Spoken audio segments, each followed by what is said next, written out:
It's 6:30. We'll call the meeting to order. If everyone can check your cell phones, please, and make sure they're turned off. The record will reflect the board members are here except for Ms. Reichert. She's absent. I assume all of you are here for because that's what we've received many requests to speak about. The public comment time is for anyone wishing to speak to the board about any item that's not on tonight's agenda or that's one of the public meeting items. If you're here about the comp plan amendment, that will come up a few minutes later for the public hearing. So if there's anyone here wishing to speak on any other item. If not, we'll close public comment. If I have the board's consent, we'll move the item number 10, the ordinance number 1682, comp plan amendment, from item number 10 to item number 3. Do I have consensus? Yes. Yes. Thank you. Okay. So it is a public hearing item. May we hear from the applicant?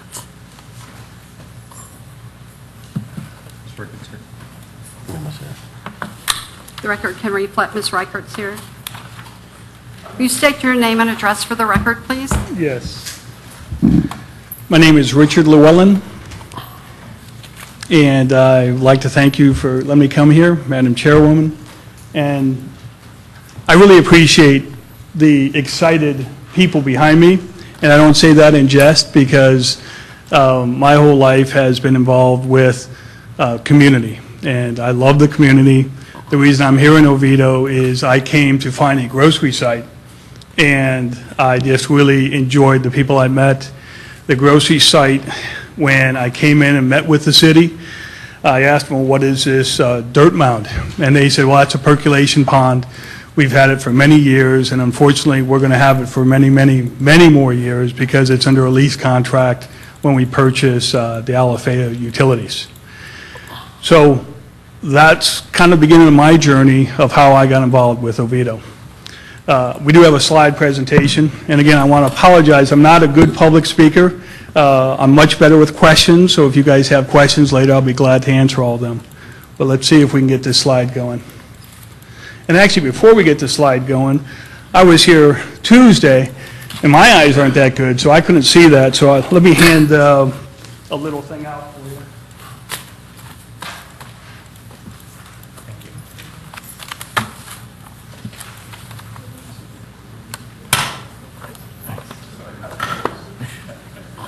Thank you. Thank you. Thank you. Thank you.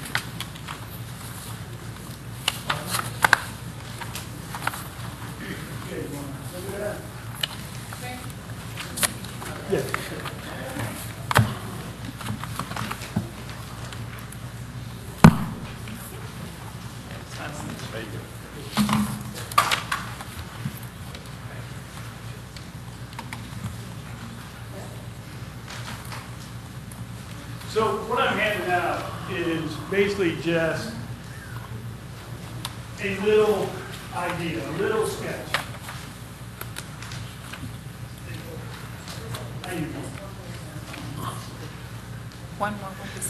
So nothing's been set in stone. Nothing's even started.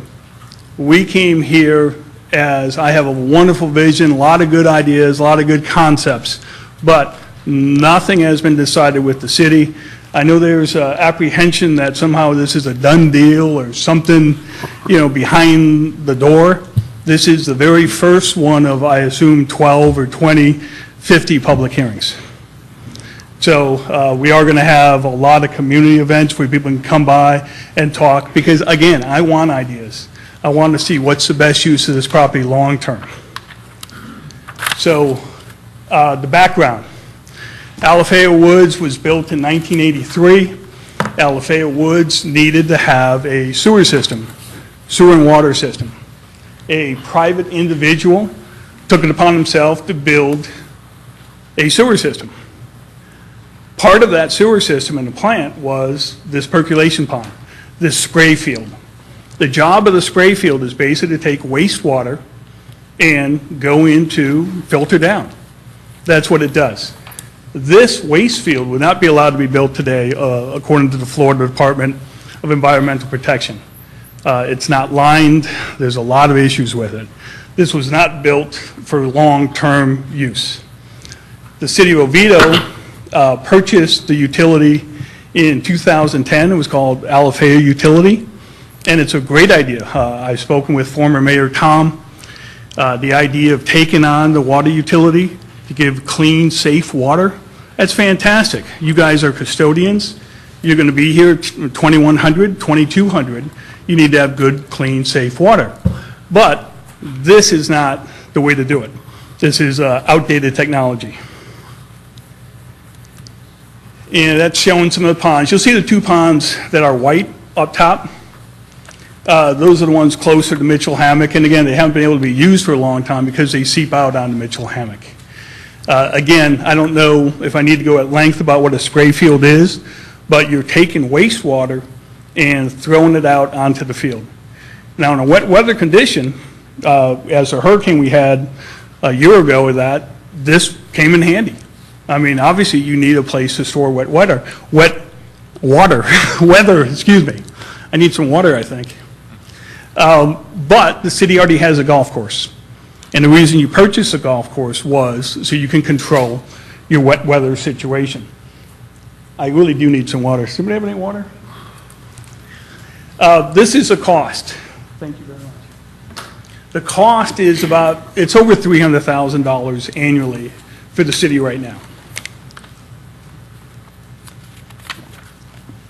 So what we're proposing is to work with the city to figure out a solution. One of the reasons that I've been here so long is because of the hurricane, because of the issues that happened. We had to come up with a plan. The city has come up with the CPH report, which is a comprehensive plan to fix and ensure water safety and water growth for a long, long time. And we're going to do that through the proceeds of what we do with the development. We're going to create that revenue. You're going to save this cost now, and on top of it, you're going to be able to spend $8 or $9 million or what have you. And again, the city, as we move further on to the developer's agreement, to all that good stuff, it'll all be spelled out exactly. So I don't want to say dollar this, dollar that. It will all be there. What do we got here? I think I just said all that. Okay, this is a big part of it. The other positive outcome is no longer spraying rejected water over the fields, but instead allowing the plant to recycle the water to reclaim it. So what happens now is the plant can't handle this and it gets rejected. Rejected water is just that. It has waste products, different things in it, but it can get recycled and it goes through the plant once or twice, boom, it becomes reclaimed water, which of course we can all then use to water our gardens and do that thing.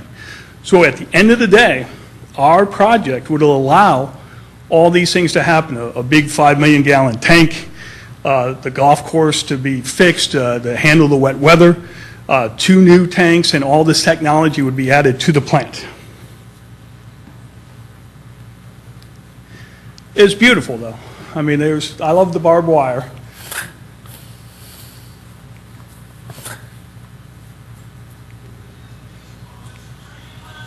Yeah, come on. Come on. All right, Oviedo in the park.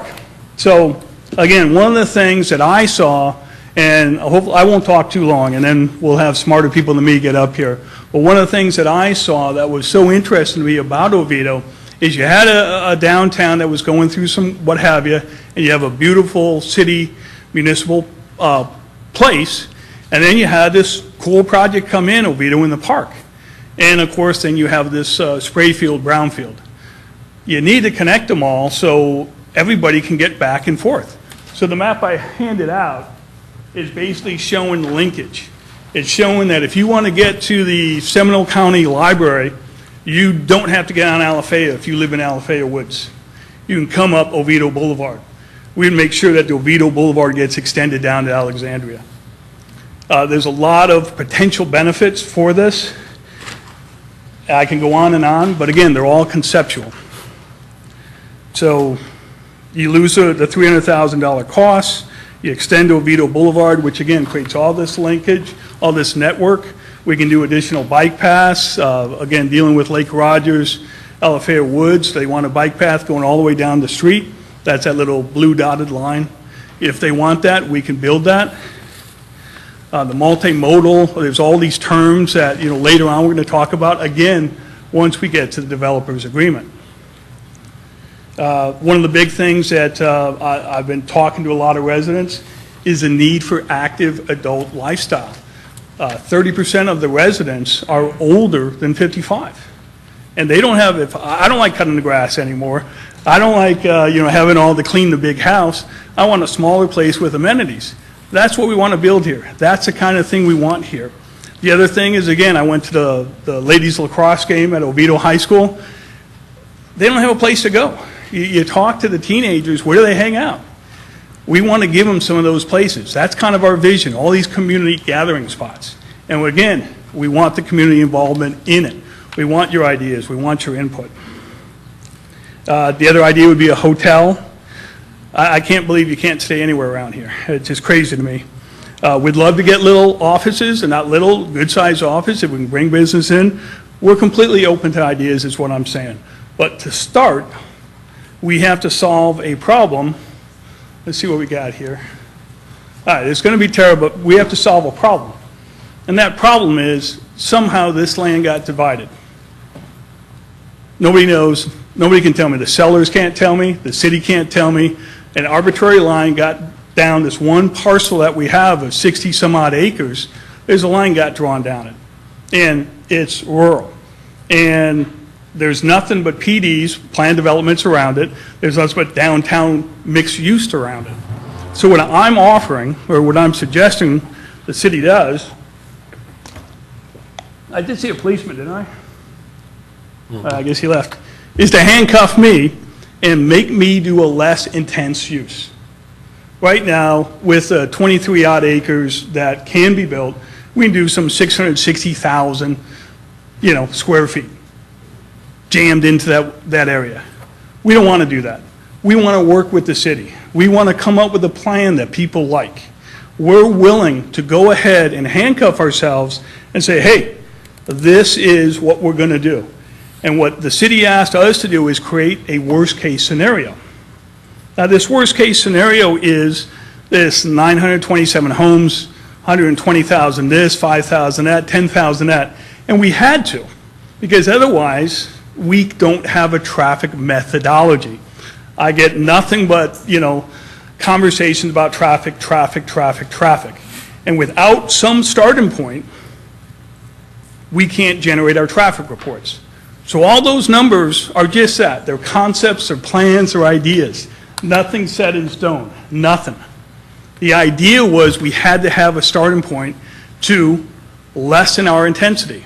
So we have this intensity, 660, we're lessening our intensity all the way down to less than half of that. And I'll be quiet. Later on, if you want to ask me questions, I'll be around. Thank you. Thank you. Thank you. That was very helpful. Good evening. My name is Tara Tedder. I'm an attorney at Lounge Drosdick, 215 North Eola Drive, Orlando, Florida. There's a future land use map over here, and I hope a lot of folks in the room had the opportunity to take a look. If you see the property that we're looking at, it's one parcel that has a split future land use designation and split zonings on it. There is not another rural zoning designation within a mile. It's about a mile from our property is the other rural zoning, future land use designation. But there is not any rural future land use designation in the downtown mixed-use sub-area. And that's because the policies that are contemplated in your comprehensive plan are just incompatible with there being a rural parcel smack dab in the middle of where your city has contemplated that there would be growth. And so today is not a question of a developer asking you how should Oviedo grow or what should you do. It's really asking you to take a look at the comprehensive plan policies that have contemplated what growth should look like if you are going to have smart development and smart infill development within this downtown area of the city of Oviedo. So the future land use designation currently on the site, you'll see it's rural and downtown mixed use south of Mitchell Hammock. It's adjacent to multiple developments like downtown mixed use developments as well as City Hall. There is low density residential with some single family, but you'll find apartments, commercial, retail, and professional offices all in very close proximity again because this is part of a corridor that is being developed and part of which has already been developed. Rural permits residential and agricultural uses, but your comprehensive plan notes that uses include areas that are not yet ready for development because of inadequate facilities. But adequate facilities already exist in this area. So this is not a piece of land that's designated as rural because we don't have urban amenities or facilities available for residents. It's quite the contrary. And truly it makes sense from a planning perspective to have infill development on parcels like this so we don't have to duplicate those types of urban services out in areas on the perimeter of Oviedo where you can see that there is a lot of conservation, the rural and the low density residential type developments that exist today. Now, we're not talking about zoning today, it's just about the future land use, but the existing zoning on the site, as I noted, is bifurcated. So it has that downtown mixed use, the sub area, and it also has A1. A1 is a county designation, which means anybody, not just Rick, anybody is going to have to come before you all to get a rezoning on this parcel if they intend to develop it.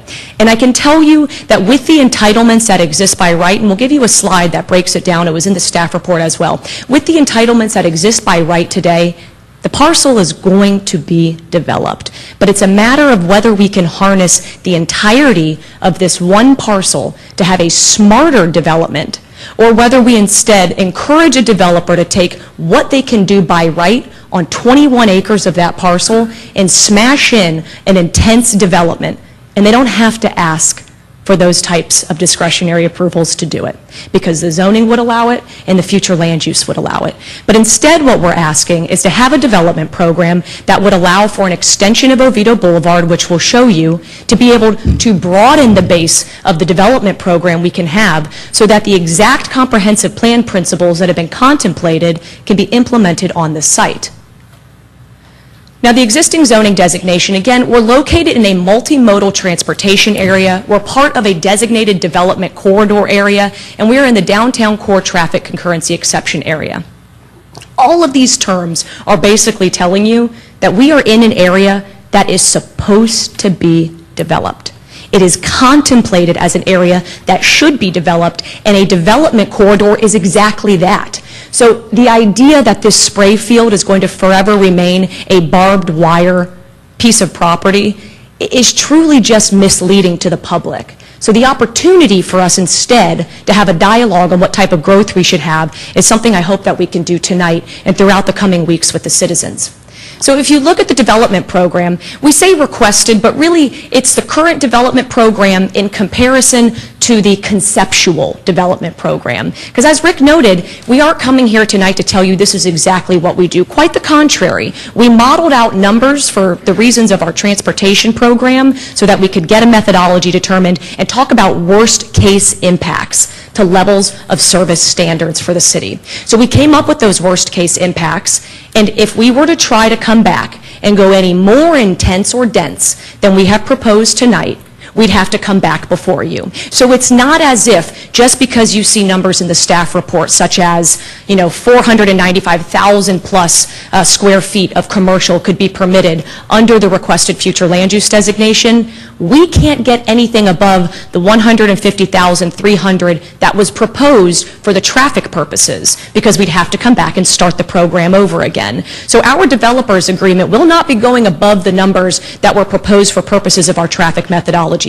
If anything, they go down from what we had proposed. So again, this is conceptual in nature and talking about what type of future land use designation is appropriate for this property when you look at the compatibility with the surrounding land uses in place.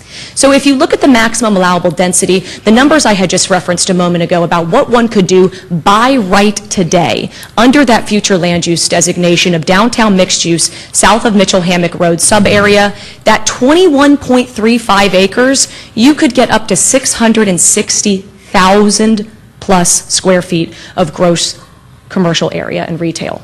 So to say that 150,000 is somehow far outside of the realm of what anybody could conceive of is just simply not true if you look at your own comprehensive plan policies. Again, maximum densities, not that we proposed, but that the city came up with when developing a growth program for Oviedo. So these are the breakdowns of the difference, again, in retail commercial. And Vasu will come up and talk a little bit about the traffic program, but these are all conceptual. We wanted to look at what would it be if we had 275 dwelling units of multifamily age restricted, and we had a hotel and fast food and retail commercial. So again, these numbers are really important when we look at the type of traffic that might be generated and the other impacts on the city. So our request is for a recommendation of approval of a future land use map amendment of 39.24 acres from rural to downtown mixed use new downtown, and then 21.35 acres from DMU south of Mitchell Hammock to downtown mixed use new downtown. So when you look at the comprehensive plan, it talks about urban sprawl. I think we have right now in Oviedo a lot of suburban sprawl where you have cul-de-sac, single-family neighborhoods that do not have connectivity, all of which have to use the exact same roadway network to get anywhere, but they're isolated from each other when you don't have the type of connectivity that a true mixed-use infill development can provide. And so the comprehensive plan talks about the type of policies that you would want if you're going to have smart growth in the city of Oviedo. If you would like to have a city that continues to be entirely auto-dependent, continue the path that you have done in the last 20 years of just having residential communities with cul-de-sacs. But that is what creates a traffic problem. That's the least environmentally friendly form of development, which is why communities, especially in downtown cores, are moving towards compact, high-density and high-intensity development so you can have live, work, and play quite literally all around each other in a way that reduces auto-dependence, because now you can actually bike and walk to places without having to make it a 3 to 6 mile bike path to get anywhere else in the city. So we try to create these destinations closer to where people live, which has the added benefit of shortening those types of trips, reducing congestion, lowering greenhouse gas emissions, and just truly creating a better sense of place. The program that we've looked at and the vision we have is called the V. So it took me a little while to figure out what that actually meant. I thought it was the VI at first when Rick sent it to me, but it's the V. So VIE is the heart of the word Oviedo. And so our hope was to create something that connects the old downtown and the new downtown to be part of the heart of the community, at least the downtown community of the city. So this is a planned master community with integrated outdoor spaces, adult active living, cooperative supermarkets, entertainment complexes, a lot of different things that we can have, and again, conceptual in nature. To show you some of the things that we're contemplating, the active adult lifestyle. There is a large population of folks in Oviedo who either by necessity or desire cannot rely on their cars anymore. So you've got to give them somewhere, not an isolated place for active adults, but places where they can actually be active and walk to restaurants, walk to retail, and go to the cooperative grocery market within close proximity to where they live. As Rick noted, about 30% of the population is 55 and older, and we want to have more choices, and we're hoping that we can create a multi-generational place and a sense of community. The grocery cooperative, this is another really wonderful idea. It's not just a strip center that you're putting in with a grocery anchored tenant and a couple nail salons and a beauty salon around it. The grocery cooperative is something that is community based, so you are sourcing the food from local producers and producers who make local goods. That means we utilize the farms that are in places like Orange County, Seminole County. You can bring that type of fresh food product in here. You reduce the dependence on automobiles, shorten the length of the travel from which fresh produce comes from the farm to your table, and you also give options for people to have that fresh food close by, sourced from their community. In addition, the food hall is a concept that you can see in places like Oviedo on the Park, and we want to complement the development that they already have going on over there. Microbreweries are a huge trend. These are the types of things that you can bring in when you find out from the community exactly the type of amenities and retails and restaurant that they want to see. Aquaponics is another great opportunity to bring in the community for farming, and this is something where you can bring in students from elementary, middle, and high school, as well as just any other citizen that wants fresher food options in their community that doesn't otherwise exist. Integrated outdoor spaces, having a farmer's market not just on a Sunday, but being able to have it on a Saturday, Sunday, and have an event center space inside there all throughout the year as needed. Retail options as well. And then multimodal concepts, really the ability to bike, walk, have bike sharing, and have wider sidewalks for that type of multimodal transportation. All of this will be solidified in a developer's agreement. So again, we are still at a very conceptual phase, and it has to come back before you when we get the specifics that would be agreed to with the city if we get to that place. In terms of traffic, I'm going to let Vasu come up and give you an outline of the traffic, because I know that's a question and certainly a valid concern of anyone in a city when they see growth coming up, and then I'll get back up and wrap it up with a couple points on the comprehensive plan.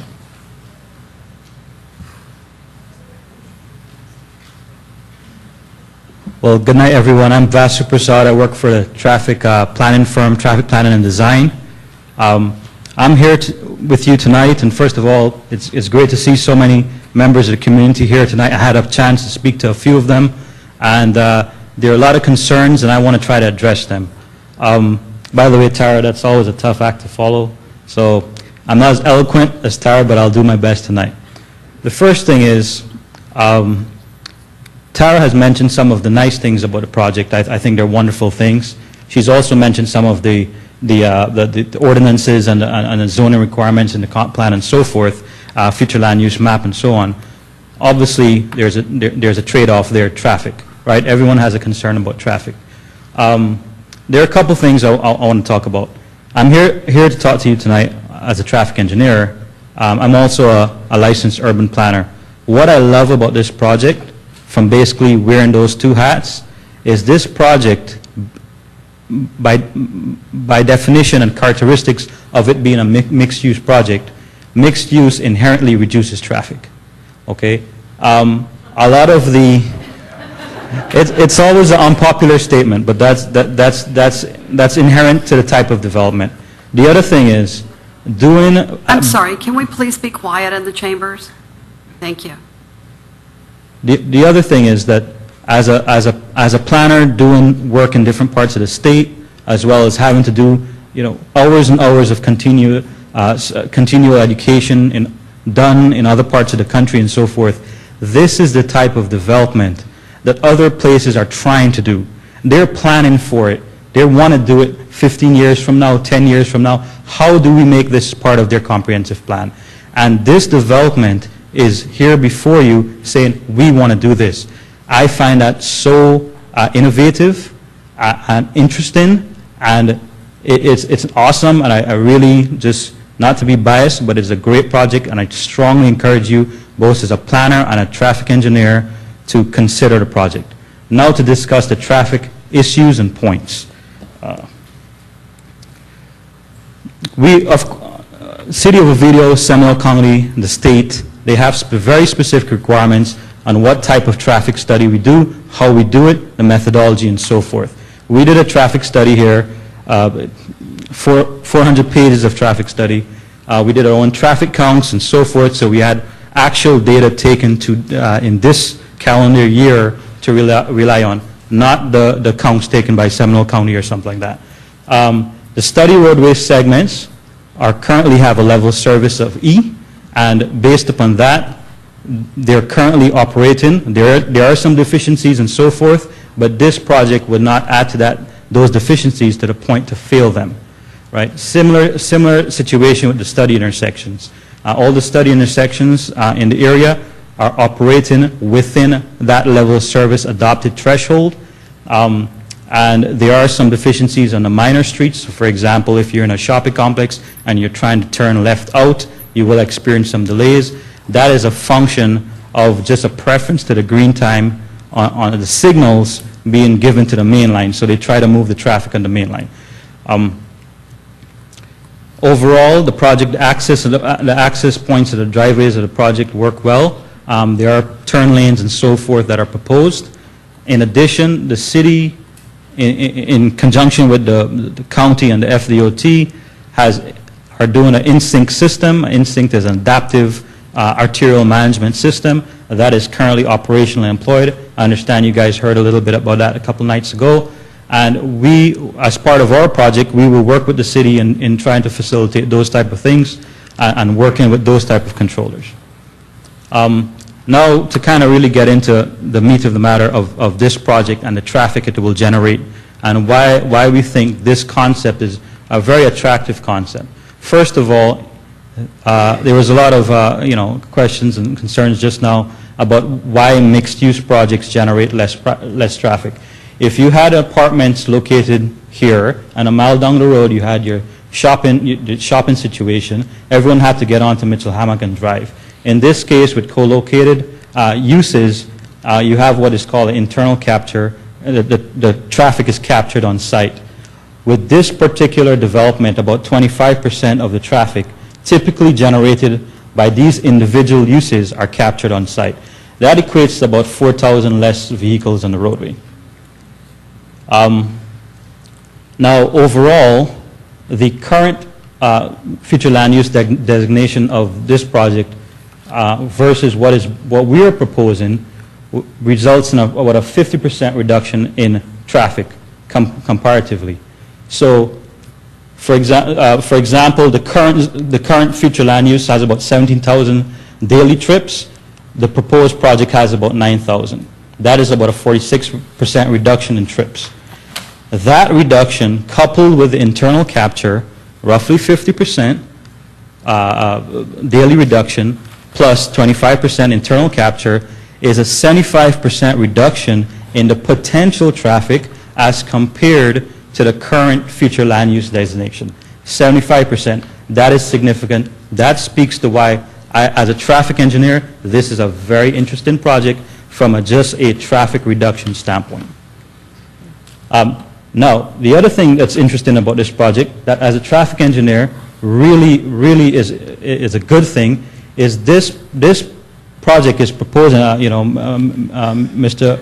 Rick that spoke earlier, they have an extension which is a connection, sort of, or the missing link between 434, to 434, between Mitchell Hammock and via Alafaya Woods and so forth.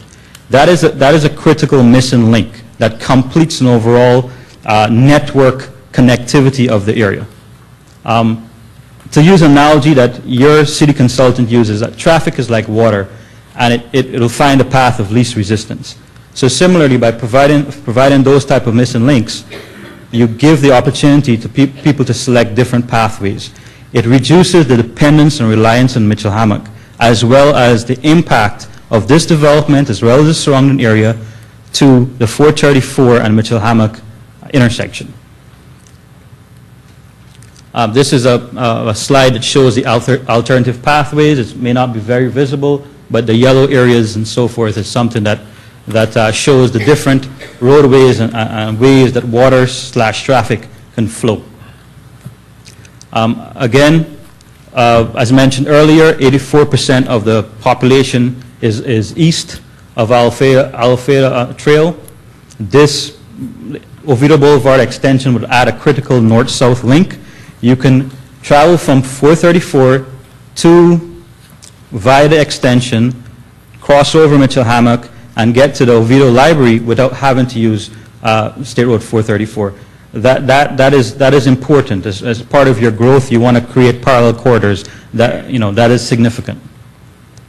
The other thing is specific for this hearing and separate to the information in the traffic study, we actually looked at the impact of just that corridor and how it is beneficial for the overall street network. And what we saw is that with the addition of that Oviedo Boulevard extension, it would reduce the traffic from this project that would have to utilize Mitchell Hammock and have to utilize the 434 Mitchell Hammock intersection by about 36%. And I think that's significant. So to sum it all up, they're in two areas, traffic as well as planning. This development would have lower traffic than what is currently approved or adopted. It is a smart project by virtue of it being a mixed-use project, which allows for more internal capture and therefore less traffic. The current roadways that the project impact, the study area, is not impacted to the level where the roadways, this project will fail those roadways. And then you have a new roadway that is proposed. The vision is to have that critical link of Oviedo Boulevard extension. Further to this, I think this development represents smart growth. This is the type of development that communities around the country are trying to plan for in the future. With the advent of Uber, aging populations and so forth, co-locating those people are very important. So this is, I think this is better planning. I do many projects in the state. I thought the nicest I ever did, or the most interesting, was Margaritaville Resort, but I think this is even nicer. So that is just a quick summary. Again, not as eloquent as Tara, but I'm very much available for questions, and I'm happy to answer any. Okay. Thank you.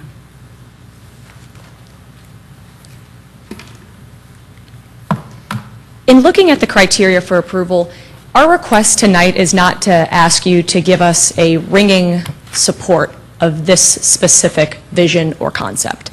I'm asking you to look at your comprehensive plan policies and to look at what the text of the comprehensive plan says when considering our requests. So afforded to any applicant is the opportunity to prove to you that we meet those 10 criteria. So as Vasu noted, again, I think it's worth seeing a bigger image of the Oviedo Boulevard extension that connects to the existing Oviedo Boulevard. It would connect down to Alexandria. It would take cars off of Mitchell Hammock or State Road 434, two of the busiest intersections in your city. And your staff report even notes that you could take up to 16,000 cars a day off of those two busy intersections and route them through that connection. That connection would not happen but for the city eminent domaining and condemning or taking that property from a private property owner. So this is an extension that the developer would be paying for themselves to create that type of connectivity that Vasu discussed.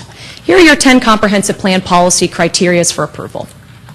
The first is consistency with goals, objectives, and policies of the comprehensive plan. I'm not going to read this text to you verbatim because I don't think everybody wants to sit through it and because it's already part of your comprehensive plan, but the point was to show you that the vision that we have is directly modeled off of the verbatim text that's coming out of your comprehensive plan. It talks about the fact that urban sprawl, which is characteristic of the modern suburban development, consumes land, it's more costly, it increases traffic and congestion, and we want to get away from that, and that was envisioned by your city. So we're looking at the way that your city envisioned growth, not asking you to take our vision, but your city's vision, which says that you have a lack of sustainability in your existing land use patterns. You have an overwhelming reliance on single-family development. You need to link the old downtown to the new downtown. You don't want to push all these amenities to the periphery of a community. To create a sense of place and to answer the question of how shall we grow, you need to provide a mixed-use development that gives you a compact urban design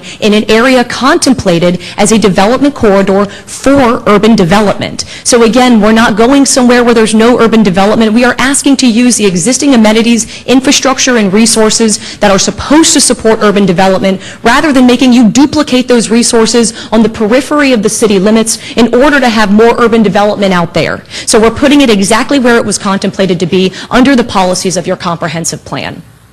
In addition, to go on with the goals, policies, and objectives, it talks about how you want to encourage infill and redevelopment with mixed uses and densities and intensities that support transit and walking and bicycling as transportation options. You want to have a mixed-use community center with gateway areas and corridors, and it says that the shift in transportation can only be supported through complementary changes to land use development patterns in the city, in which greater efforts for targeted redevelopment and infill development with a mix of uses, which is quite literally what we are proposing to do. And again, it says the city should continue to develop effective partnerships between the private and the public to fund these types of programs. We are going to be funding an extension of Oviedo Boulevard as part of our program. We are going to be providing a donation of land that will allow for the city to move its public facilities, the public safety facilities, to a different parcel. We're going to, if the city wants it, a farmer's market on a piece of our property could be donated. We are willing to work with the city to really have a cooperative relationship, again, all of which would be solidified in a developer's agreement that would come later. In addition, it looks at the impact and established projected levels of service. If you look at what your staff report says, it notes that there is not going to be any negative impact. And in fact, when it talks about projected levels of service, it talks about how you want to have this type of redevelopment for your city's multimodal mobility areas, which is exactly where our property is located, and that you want to maintain efforts to enhance roadway and cross-access connectivity to minimize local travel forced onto arterial streets. And again, that's exactly what we're trying to do. It talks about compatibility with existing and proposed land uses. Now, you all look at those pre-existing land uses under your comprehensive plan in comparison to the proposed development pattern. Now, we share a similarity of uses around us. It's not talking about identical uses. So you don't just put single family next to single family next to single family. In some areas, it's already built out that way, and it's likely not going to change. But when you're in the downtown mixed-use sub-area, which is where we already are designated on one of your comprehensive plan future land use maps, in an area that is also designated as a development corridor and a multimodal transportation area, we are doing the exact type of thing that is compatible with those comprehensive plan policies, as well as the mixture of single-family, multifamily, commercial, retail, professional office uses that exist around us today. Another question is the current supply of vacant land already designated for the proposed land use.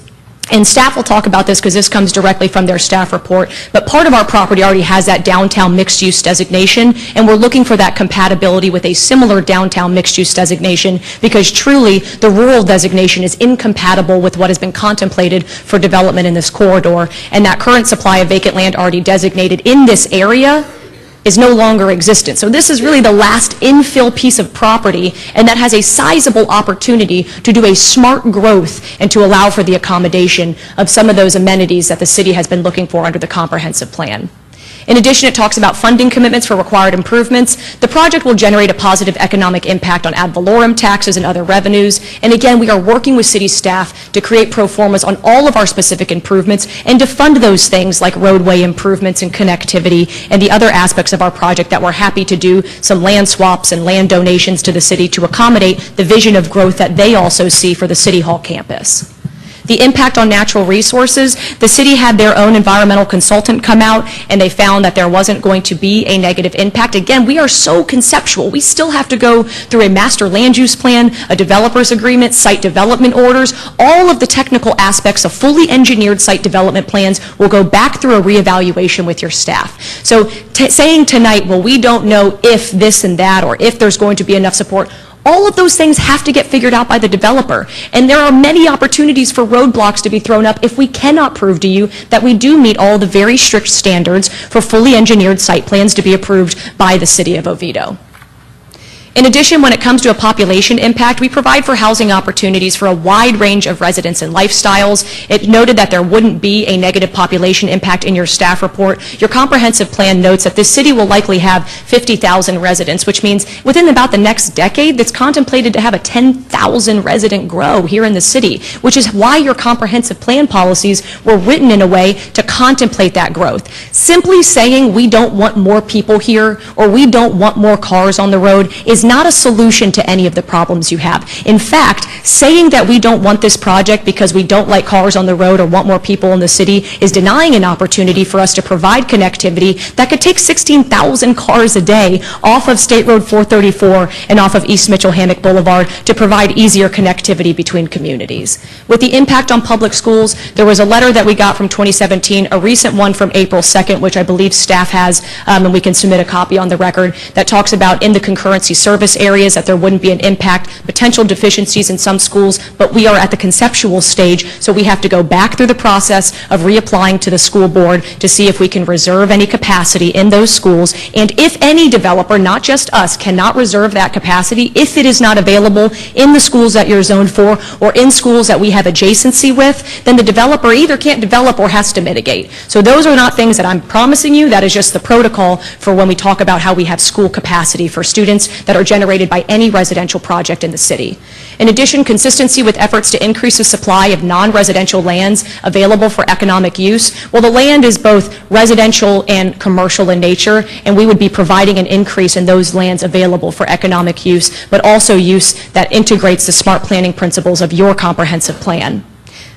In addition, consistency with the efforts to increase the provision of a viable mixture of land uses in a compact, walkable area that is accessible to the full range of feasible, non-motorized and motorized transportation modes. If that was the tagline for our project, it would be perfect, because that's exactly what we are trying to do.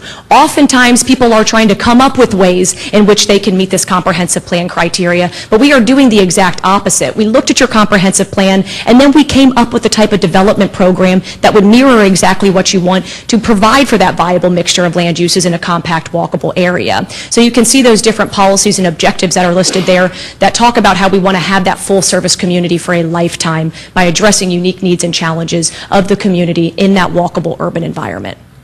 And finally, this is also in your downtown master plan policies, where you all talked about wanting to create a positive environment for growth, quality infill development, and having amenities and opportunities available in other suburban and urban communities, but having these in an area that we can access without extreme auto dependence, which is the case today.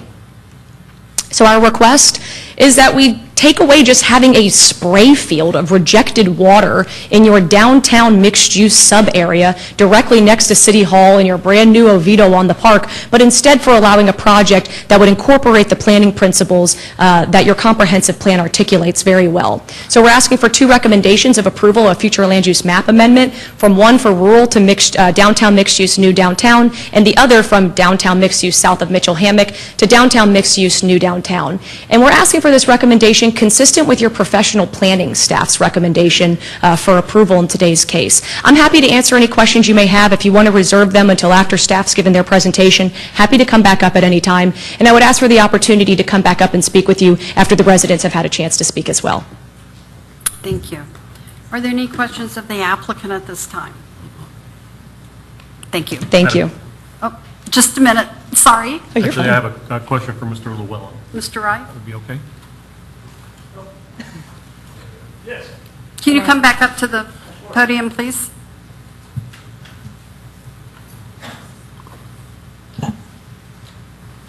Thank you for coming back up. The questions I have are more to the understanding that this is a conceptual in nature.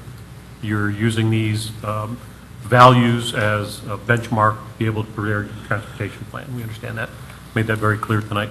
I did have some questions about certain things. I met with staff. I did talk with them. I have some reservations about a hotel in this area. And I wanted to ask your opinion as to why you felt that a hotel was, in a sense of use. Now, I agree that we need a hotel in Oviedo. I just don't necessarily know that this is the right location, in my first opinion. So I'm looking for guidance from you why you think that's okay. Well, again, my background is of course commercial real estate and looking at different things. But the main thing I've done is, even though I don't talk well, I talk a lot and I ask a lot of questions. And I really have spent a lot of time with Oviedo residents. And their families come in from out of town. They have to ship them off down below UCF or somewhere else. I want to stay here, and I can't stay here. I'm staying down LFA and 50. The hoteliers that I talk to, they always talk, they're like the banks. They know all the numbers of all the different hotels, of who stays where, and they have that. And all around us, 88%, 90% hotel occupancy. And again, to have, I'm not talking about a Motel 4 or something. I'm talking about a nice boutique hotel that can service friends and family coming in from out of town. And especially with an amenity of what we're trying to do, have this whole mixed-use smart development, having a hotel there is a wonderful option. I mean, again, the idea of taking photos, and there's so many other things that we want to do and talk about. It's all conceptual, and I want to promise something I can't deliver. I'd rather under-promise and over-deliver. That's a big thing, and it's one of my big philosophies. But a hotel, I've been told time and time again by the residents, they want a hotel. And of course, there's a couple of people, I don't want a hotel. But when I look from an economic viewpoint of things that are, needed, I think a hotel is one of the highest ones. Okay. No, thank you. And I'm not arguing that point. The concern would be its proximity. The 60 acres, there would be an appropriate location for it versus an inappropriate location. Staying away from residential, keeping it more towards our core, intersections and stuff like that would be. And again, that's why we're going to have conversations, obviously, with staff later on. So, obviously, this is our opportunity. You've come forth with a willingness to let us help guide Yes. and influence the development, which is sometimes different than what we've typically seen. So it's an opportunity for us to kind of help influence, the things that would be important to us, because as we know, this development can be developed, as it was pointed out, under its current guides in any form or fashion, as long as it meets the requirements of the city and passes all of our, approval processes. So this is an opportunity for us to look at other things, and for my purposes, there's the advantage of having a 55 and over active adult is it meets one of our comp plans. It's not actually even in our staff report that it does meet one of our comp plan amendments or policies that basically promotes communities for a lifetime, where people have been born, raised, and continue to, retire within, our city. And I think that meets that. And, amenities like you talked about, to me, that are important is that, I'm talking out of the box here, but, the redevelopment of the old downtown included, we took over the old post office facility, the storage facility. It was going to be our senior center. This would be a great opportunity to incorporate our senior center here, adjacent to our active lifestyle. You have a bike path that you talked about putting, probably along that easement that connects up to Alafaya Woods Boulevard, I think. If they want it. Yeah. It's an opportunity. Alafaya Woods may not want it, Lake Rogers, I mean, I don't, that I believe in connectivity. Yes. We live in a suburban area where none of our subdivisions are connected, and so I'm totally in favor of connectivity, our multimodal bike paths. But again, incorporating, while that would be a nice amenity, connecting it to our trailhead would be also, the start. You can't do it the whole way, but it would be a starting program, for us to do. So, and I also like I'm getting off on a tangent here, but what I'm looking for is this public-private participation that you seem to be offering. So my question was really about the hotel. Thank you very much for answering that. Thank you. And again, a great question. One of the things I wanted to point out for you and me is that you see those older guys on the strollers? Not that you're old, but we just did that last week, and it's a blast. And guys, just driving around the electric scooters, those things are things that all the kids would love, everybody would love, and those are the kind of things that we want to bring in. Thank you, Madam Chair. Does the extension? Wetland? Sorry, thank you. Does the extension of Oviedo Boulevard only happen if the piece of property that's designated as rural right now changes? Okay. I just want to make sure that that's clear For the to record, everybody yes. in the room. And that's because if you look at the delineation between the two future land use designations, it's running across on the other side where it has the rural designation, so. Correct. So yes. I'm looking at the connectivity too, which is what I appreciate, so that's why I'm asking. Any other questions of the applicant at this time? I have a question. Mr. Carter? So I'm not sure who can answer it, but I think it would be you, sir. You had stated that the percolation ponds that were built in 1983 for Alafaya Woods for reclaimed water, water storage, et cetera. And as you know, the golf course was purchased with part of the intent is to move that water onto the golf course. But part of the concern, I think, for a lot of citizens is the fact that, as you've claimed, it's dirt. Some of the water is dirty. It has fecal matter in it, and the golf course runs right next to the Econ River. So you had also mentioned that there will be new tanks put in for reclaimed water. Is that where that water with fecal matter would go, or would it go to the golf course? I see that you have staff here that might be better placed to answer that, but the long-term project, again, the city has spent a long time figuring out how to give you guys safe, good, clean water. And to be clear, the wastewater here is not fecal matter. It's not nasty, nasty water. What we're talking about for the golf course, non-existent about wastewater. What we're talking about at the golf course is wet weather. So if you have a hurricane, you have these storms, it's raining, off it goes to the golf course, okay? Now, the reclaimed water is basically wastewater that goes through a cycle, and it's not clean yet, okay, send it back to the cycle. So what we're going to be able to do, because of XYZ, they're going to add more technology to the existing plant, fix up a couple tanks, add some tanks at the plant. And that will now enable those to create reclaimed water instead of ever wastewater, unless there's a problem, obviously. But, the idea is that you never have wastewater again. and now you just make reclaimed water. And then at this tank over here, there'd be a big extra tank as well for all the backup capacities. Again, they have a great plan. They're very thorough. They've thought this out. So I'll leave it up to the city to answer those questions. Thanks. Are there any other questions of the applicant at this time? Thank you. Thank you. May we hear from staff? Good evening, Madam Chairman. You had asked me to talk louder. Is this good? That's much better. Thank you. Thank you. Good evening, board members and citizens, residents. Thank you so much for coming.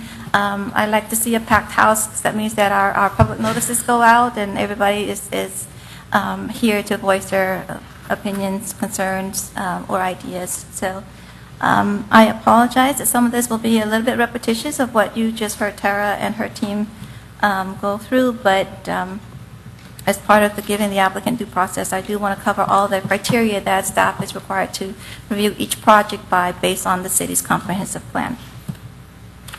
So what the board has before you is ordinance number 1682. It is for a comprehensive plan amendment, a large-scale future land use amendment to change the property, the 60 acres in total, as Tara mentioned, from 21 acres of currently downtown mixed use south of Mitchell Hammock sub-area to the new downtown, and rural, about 39 acres, to the new downtown sub-area as well. The location of the property is in the southeast corner of the Mitchell Hammock Road intersection. Per the city's codes, the board has to conduct this public hearing and make recommendations to City Council. And City Council, when it finally gets to them, they will be the final approving authority. Pursuant to Florida Statute Chapter 163, this is a large-scale amendment, and the local government has to have 2 publicly advertised public hearings. Because of our code, we actually have 3 public hearings, 1 before this body, which is a non-governing body, and then 2 for the City Council. The first City Council public hearing is what the state calls a transmittal hearing. That is where they decide whether or not they want to move forward with the requested change. Because this is a large-scale amendment, that proposal then moves on to the state and the regional agencies for their review as well. Those agencies include the State Land Planning Agency, the Florida Department of Transportation, the Florida Department of Environmental Protection, the St. Johns River Water Management District, and the Regional Planning Council.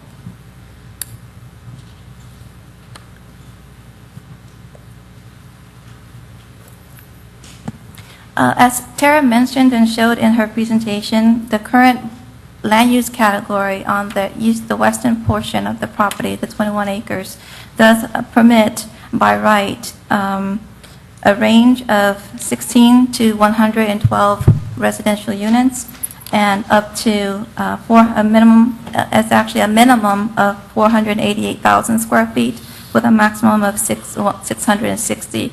The reason why the minimum is there is because the city a long time ago, back in 2010, adopted the comp plan policies that requires the downtown mixed use south of Mitchell Hammock Road sub-area to have a minimum and maximum for both residential and non-residential. So if they apply the maximum residential, that would give them 112 units. And if they apply the minimum non-residential, that is about 400,000 square feet. The land use change the land use destination that they're going to is to change both of those existing ones to the new downtown sub-area. Again, like the other land use category, the new downtown sub-area also has its own minimums and maximum percent ranges. So for the residential portion, the minimum is 683 units and the max is 1,366 units. The minimum floor area or square footage for non-residential is 495,000 up to 1 million square feet. But as the applicant team mentioned, they are willing to significantly reduce the development potential on the property. As Tara mentioned and Rick mentioned, this is the max development scenario that they came up with at staff's request so that we can analyze worst case scenario of what they want to build on our traffic and our public infrastructure. Just to reiterate what she said, the retail is, they're proposing 124,400 square feet. Sit-down restaurant, 15,700 square feet. Fast food restaurant, 6,200 square feet. A drive-in bank at 4,000 square feet. An 80-room hotel, 652 units of a mid-rise, and 275 units of age-restricted active adult apartments. Same policy criteria that Tara mentioned. To that analysis page. We identified, when we go through this, and just for your information, the project was submitted back in November of 2017. So we have been going back and forth with the applicant for quite a while, making sure that we've looked at the policies of the comp plan and what they're doing is consistent with the city's vision, which was adopted back in November of 2010. As Tara mentioned, the property is inside of the transportation concurrency exception area, as well as it's sitting on a development corridor. And what the transportation concurrency exception area means is that projects that go into that area are not required to meet transportation concurrency, meaning that if there are deficiencies on the roadways, they're not obligated by statutes, Florida statutes, to address those deficiencies. We can work with the applicants for them to work with us and help find alternative modes of getting people to and from, but they are not required by state law to address those deficiencies. In terms of the consistency with a comprehensive plan, we have several objectives that this project is consistent with. One is coordinating the future land use so that the city has a goal of increasing the ratio of non-residential to residential. We previously were 80% residential, and 20% commercial. Now we've now gradually gone to 75% residential and 25% non-residential. And there's an objective to increase local employment opportunities and increase tax base, an objective to reduce or prevent urban sprawl. Staff feels that this project meets that because it is situated and is surrounded by development. It is not sitting in the periphery. We have specific policies that speak to multifamily, specifically high-density multifamily. Policy 1123 encourages multifamily developments adjacent to commercially designated areas. The area is generally to the north, to the west, and portions of the south is commercially designated. Policy 1131, high-density, high-intensity developments shall only be in areas with complete urban services, including water, sewer, fire, and police protection. And in policy 3115, the city shall designate appropriate sites for multifamily developments to ensure that rental options remain available. In terms of impacts to established and projected levels of service, we look at a project's impact on recreation, water, sewer, solid waste, transportation, and schools. Going through them one by one, we reached out to the Parks Department. We have sufficient capacity for parks and recreation open space to accommodate this project. Our code requires each project to set aside a certain percentage of open space when we actually get to the development, as well as providing certain thresholds and minimum square footages for recreation on site. Potable water and sewer, the Public Works Department has issued a letter that they do have capacity to accommodate this project, again, conceptually at the worst case scenario. Solid waste, Seminole County Utilities and Solid Waste Engineering Division provided an email confirming that they have ample capacity to serve the county over the next 37 and a half years. Transportation. Significant to the transportation that I'd like to share with the board and with the audience is that the policies in the comp plan are what set the levels of service for roadways. Certain roadways like arterials such as State Road 434, Lockwood Boulevard, County Road 419, State Road 426, those are arterials. Olive Woods Boulevard is a collector.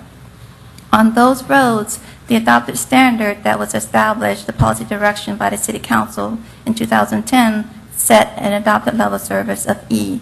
So the standards are A, B, C, D, E, and F, and F is pretty much failing. That level of service was established by the City Council in 2010. And every project and every permit application, comp plan amendment, or site development order has been reviewed against that standard since 2010. I'm sorry, it's actually 1991. 2010 is when they actually added another 15% of congestion, acceptable levels of congestion on the west side on Metro Hammock west of 434. So that is a level service E plus an additional 15% of cars. And then on the east side of Metro Hammock Road, the level of service is E plus an additional 30% of additional traffic. I just wanted to share that. So when we say it meets the adapted levels of service, that's not the same thing as saying that it's not increasing congestion as you see the number of cars on the roads. We have to evaluate all projects consistently with the adopted standard. Historically, Metro Hammock Road corridor has been designated in the city's comprehensive plan since 1991 as a commuter route, and that has not changed. So the traffic analysis that the city consultants reviewed was based on a methodology that we sat down on during several meetings with the Florida Department of Transportation to develop a methodology that the state DOT accepted. Unlike other comp plan amendment applications, this specific comp plan amendment application was tasked with evaluating traffic at the concurrency level, even though they sit in an area where concurrency isn't required. So what that means is they looked at the specific development program, the segments, and the intersections to see whether or not those systems would fail. And what our traffic engineer consultants has determined is that because of the extension and other access point improvements, this project isn't going to exceed the adopted level of service. That is not the same thing as this project is not going to add traffic. It will add traffic, but the test that staff has to look at is whether or not it causes the level of service to fail.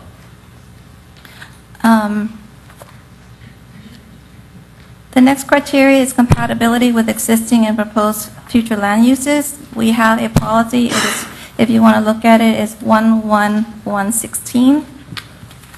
We look at it in terms of adjacency to other land uses. As Clara mentioned, the property is essentially nestled inside of the city's downtown area. Oviedo in the Park on the north, which is the master plan. Other Division Street, downtown mixed use, south of Mitchell Hammock Road, future land use, City Hall campus on the south, and residential, I believe it's Olive Woods, and the park, the Lake Rogers on the east. In terms of the current supply of vacant lands already designated for the proposed use, we had our GIS staff using the shape files that we have, as well as the data from the county property appraiser's office. Right now, the city has, out of the vacant properties in the entire city, 30,900 acres of vacant property. Of that, 44% is public or government, which is about 13,000 acres. 37% is agricultural, 11,400 acres. 19% is residential, 5,879 acres, and only 57 acres left of commercial. In terms of, I know this is a concern because we did read all of the emails that were submitted. There was questions on whether or not the availability for residential is needed. Based on the GIS that we have, there are 13,825 residential units, dwelling units in the city. Of that, 80% is single-family residential, comprised of 11,098 units. 10% Townhomes make up 6% at 873 units.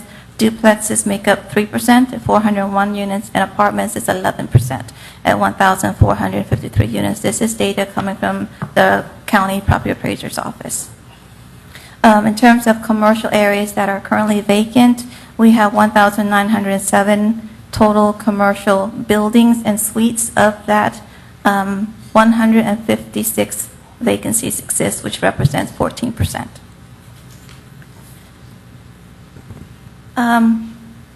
In terms of the funding commitment,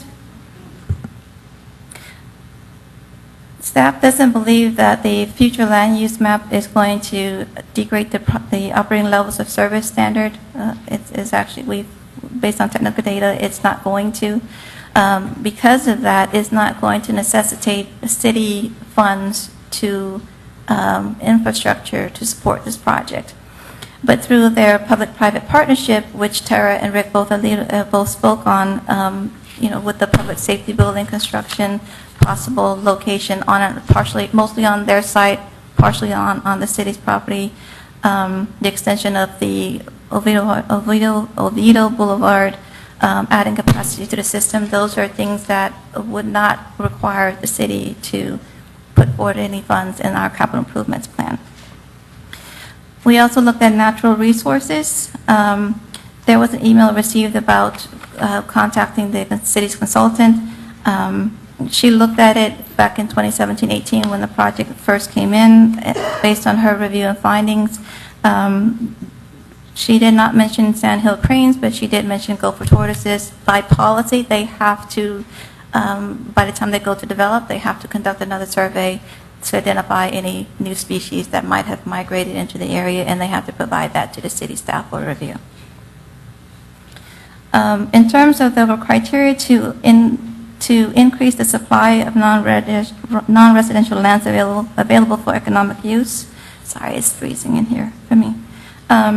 Staff finds that the proposed land use change is consistent with that criteria because, as I mentioned earlier, the city's policy goals is to increase the availability of non-residential lands for economic use.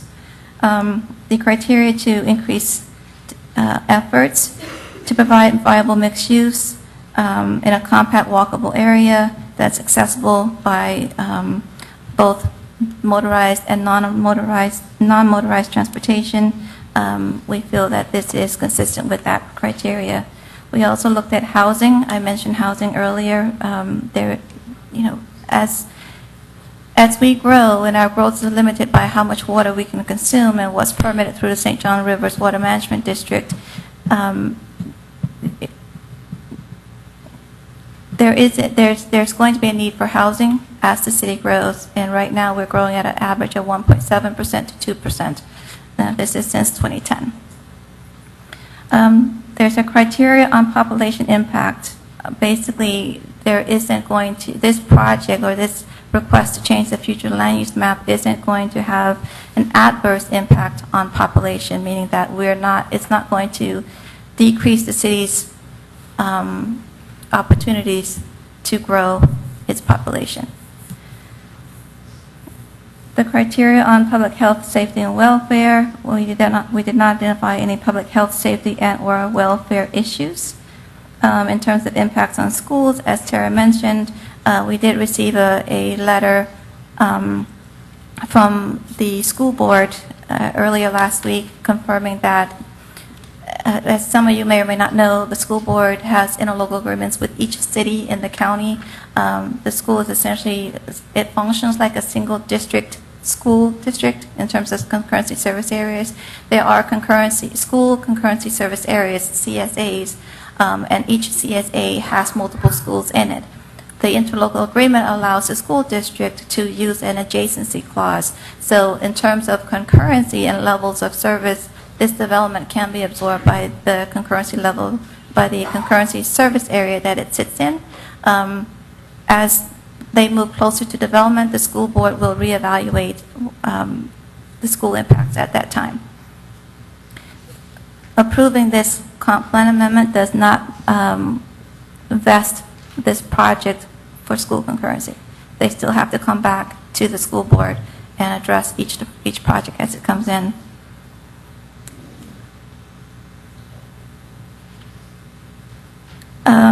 I do want to state for the public record that the other criteria just as other comments, but adoption of the comp plan, future land use map amendment, does not reserve or guarantee capacities in school, water, sewer, transportation, drainage, recreation, parks, solid waste, nor does it guarantee the maximum density or intensity in a land use designation can be achieved. Any development on the subject property shall be subject to and shall not occur without a fully executed public facilities relocation agreement and a development agreement with their master land use plan once they get to that stage. Staff recommends approval of the ordinance. The city attorney has reviewed the ordinance and it did not identify any issues.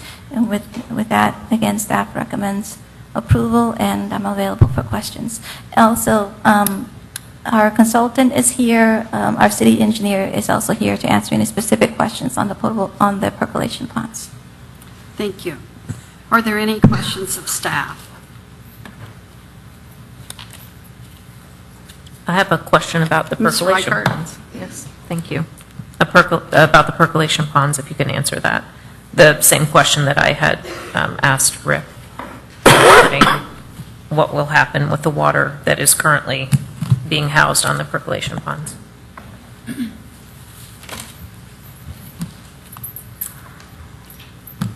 Hello, my name is Alexis Stewart. I'm the city engineer. And your question was what level of treatment is going to the golf course? Correct. Okay. So currently at the wastewater treatment plant, it's treated for public access reclaimed. And if it doesn't meet the parameters set in that permit, it's rejected to the ponds. It can be off. Our suspended solids could be off 1 digit, and we send it to reject. So it's been fully treated. It's usually fully treated. It's just off, and it has to be sent to reject, which is the ponds right now. So if we don't have the ponds, we'll be building reject tanks, and then that water will be sent back through to the plant. So the golf course would serve more as a wet weather. So when we have heavy rains and nobody's using their reclaimed water, we have to have so much storage to send the treated wastewater to. So this is fully treated for public access, and it would go to a golf course pond. Thank you. You're very welcome. Madam Chair, Mr. Wright? follow up. Our staff report indicated that the area where we have our brownfield, wherever there are percolation ponds out there, are also a combination of wet weather and stormwater for Mitchell Hammock? Is that The perk ponds are not used for stormwater. understood? But do we have any stormwater retention in that area as well, or are they all just percolation ponds? These are, currently, these are all percolation ponds. Okay, thank you. You're welcome. Any other questions of staff at this time? Madam Chair. Mr. Wright? The southerly extension of Oviedo Boulevard, it is not in our current capital improvements program. It's not, we don't have it for funding, we don't have it as a city-funded project. It's listed, I think on our 2017, it was included as a developer-funded project. So does that mean that under the, just for my purposes, for the current designations that we have on there, that they can come in and develop it and not build the southerly extension? Correct. Okay. Thank you. Any other questions of staff at this time? Okay, this is the time when we open it up for public comment. This is for testimony from those of you who are here and have waited so long for all this information. I'll call your names as I received the forms. And if there is anyone else who would like to turn in the form, you can come up and give it to our clerk, and she'll take them from you. When you come up to the podium, you need to state your name and address for the record. And we ask that you not just keep repeating what the last folks have said. So the first one that I have is Pamela Smith. State your name and address, please. Pamela Smith, 1028 Corkwood Drive. Thank you. Okay. My residence, a two-story single-family home, is adjacent to the subject land with the rear of my property directly bordering a portion of the southern perimeter, along with 8 other homes at the loop end of Corkwood Drive. I purchased this home along with my husband in 2009 with the full knowledge and perceived reassurance that the land behind my home was designated as rural by the future land use maps and had no reason to believe it would not remain that way. This amendment to change the future land use map does not even accurately describe the land it's proposing to change the use around.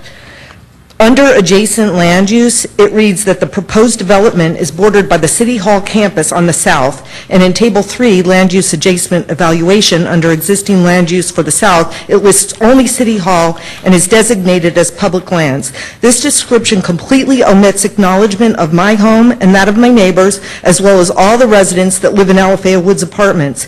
In fact, we are the largest percentage of residential land bordering the subject rural property from the south. Furthermore, the document states that there are single-family and multi-tenant housing to the east. This is only partially correct. There are approximately 15 single-family homes in Lake Rogers directly facing the subject property from the east, but there are no multi-tenant homes. These inaccuracies provide a false and misleading view of the adjacent land use. In fact, the document also describes, in quotes, proposed land use designation and the applicant's intended use to be nearly identical to and compatible with pre-existing adjacent land uses. This is only true for the northwest area of the parcel, which is already designated as downtown mixed use. The remaining area designated as rural, which the applicant is seeking to develop based on the proposed change in land use, is not even close to being identical or compatible to the intended future use. The current designated rural area is adjacent to Kingsbridge subdivision to the north, Lake Rogers to the east, and Alafaya Woods to the south. These are all residential areas. Aside from these points, I oppose this amendment to change the future land use map in an effort to preserve the landscape and value of my own home as well as my neighbors, and I'm also deeply concerned with the traffic issues the city already faces due to the rapid growth we've encountered. I do not believe this is the right piece of land for a project of this magnitude, and I do not see where the demonstration for need supports the proposed development at the current time. If rezoning is approved and the proposed development is allowed, the bordering residents of the rural land would be significantly aggrieved, especially during the construction phase where noise pollution, light pollution, dust, debris, and visible blight will inevitably pervade across boundaries and impose upon our residences and the families that dwell within them. It would do this in such a way that it would severely and negatively impact the quality of our lives. And I got 3 seconds left. Thank you. Okay, the next, can you please hold your applause?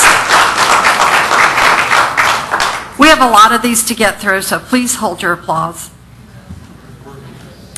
The next, I'm sorry, we need to have quiet in the chambers. The next request we have is from Michael Rainier.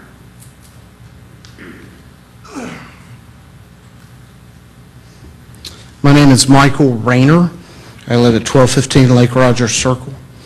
I'm here in opposition of the land use change for the rural. I don't see any sort of buffering. I don't see any sort of, we skipped from a low-density residential, which is Lake Rogers, a PUD, which is Kingsbridge, to straight urban. I understand it's not always going to be rural. I'm asking for a buffer and a transition. Thank you. Thank you. The next request we have is Eugene Malcutt.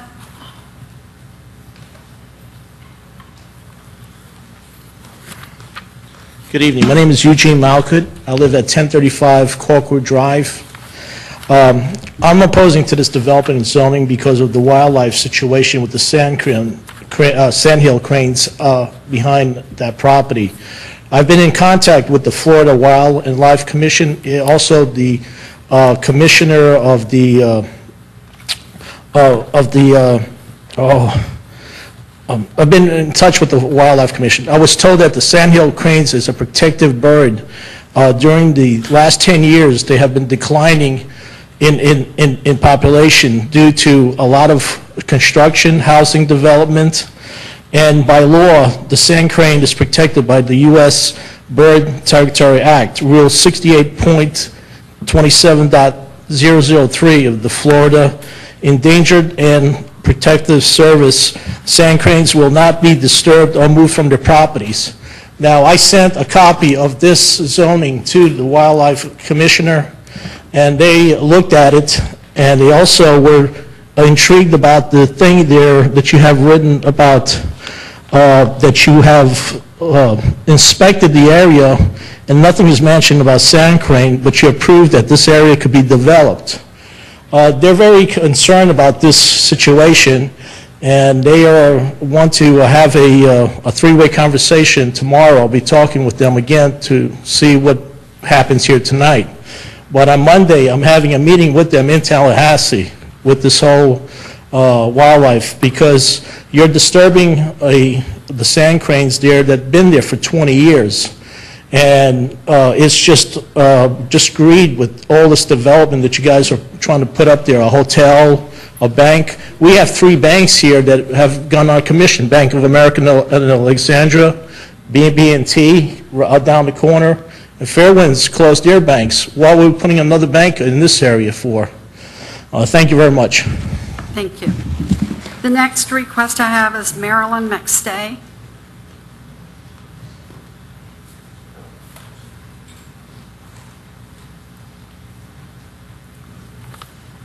Good evening. I live at 1035 Corkwood Drive, and it's the southern border of this questionable land. And we have environmental concerns about the birds, the owls, and also the traffic congestion is pretty bad already with the development. We're dense already. The watershed, there's some flooding that happens behind their properties on the back of this land that abuts right next to it. And if we have a lot of storms, then we have to be concerned about that. What are you going to do about the watershed if you pave that whole place practically? And then is that going to be supported by our taxes to move that water somewhere else? The schools are over capacity. I can't believe you want to put more densely populated area there. And then that's going to change the character of Oviedo from a rural to a very cityfied, maybe a little Orlando characteristic. And we are concerned about our property value going down also for that reason. So thank you. Thank you. The next request we have is Belinda Ewan. Hello, my name is Belinda Ewan, and I live at 944 North Lake Claire Circle. We are here tonight. I moved here to Oviedo with my parents 25 years ago. This is a rural place. I moved back, I got married, and I came back, and I came here and I had my children. I've lived here since 2006 with my children, had them here in Oviedo. This is a rural area, and these people are not Oviedo residents. They do not live here. We have lived here. This is our town. They're talking about making Oviedo urban.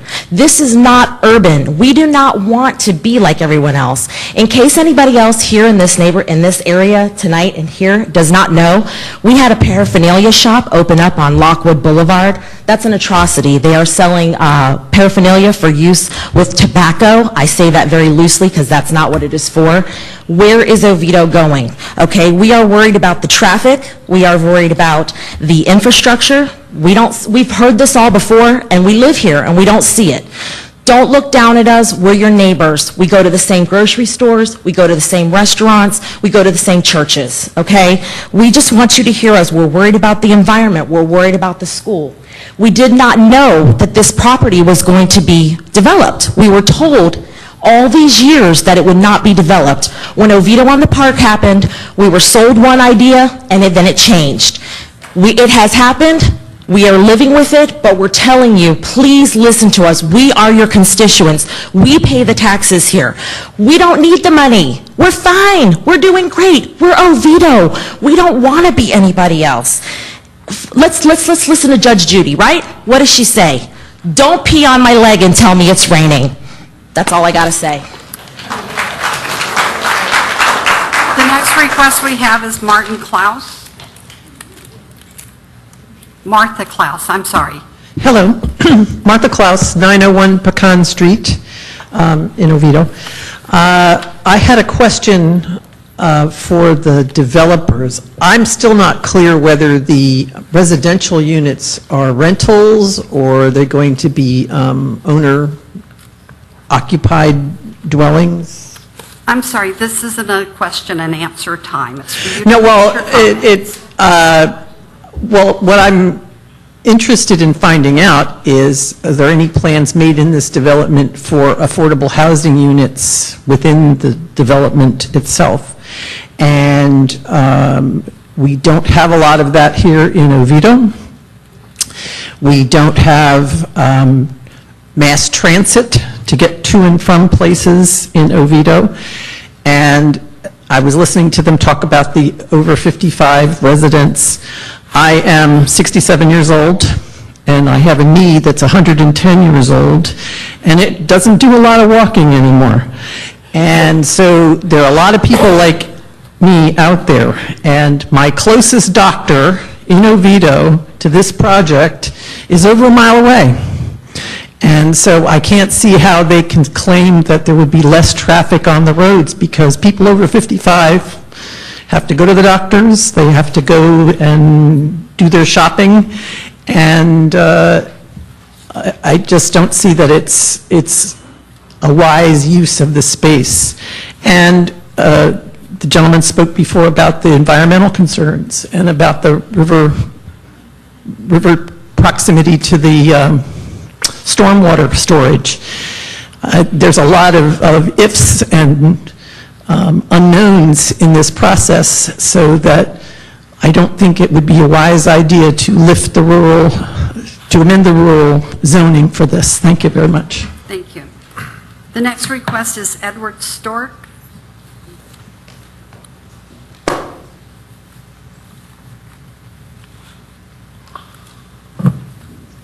Edward Stork, 1046 Schaefer Trail in Alafaya Woods. We've been there for just over 10 years. Thank you for your time.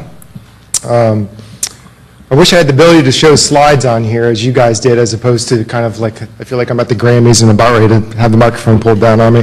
But that would give a more accurate depiction of where we're moving and how the traffic and the growth affects our daily activities. And my family likes to walk and ride our bikes a lot, and quite honestly, we don't quite feel safe doing that down to Oviedo in the park at this time. I was mentioned that we could do that, and it's not there in terms of being safe.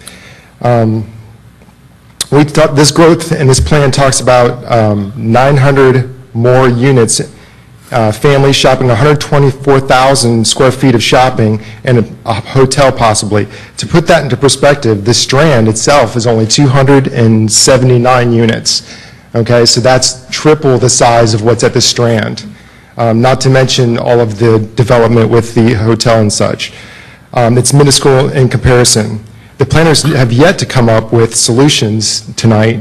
To say that there's going to be taking 16,000 automobiles off the road is laughable, and I think that's why they got some laughs. How do the people that are going to live there, how do they plan on transportation to and from work? Are they just not going to work?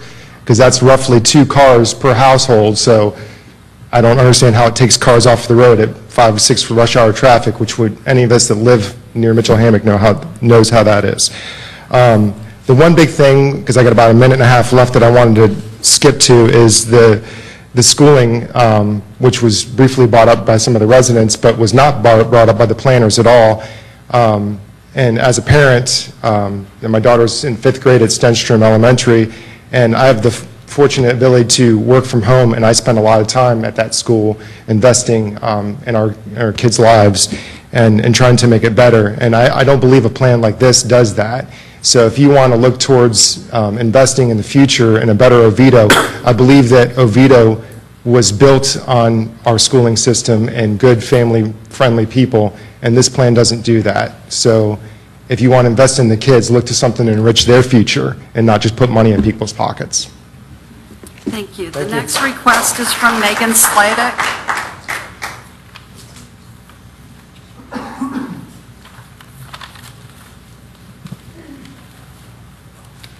Good evening. My name is Megan Sladek, and my address is 6007 Lake Charm Circle.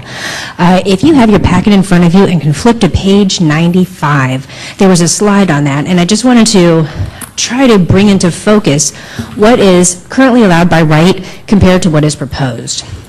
So if you look at the 60 acres as a whole, what is allowed by right now, the maximum residential, and I think that is what the developer is aiming to do, is 147 units.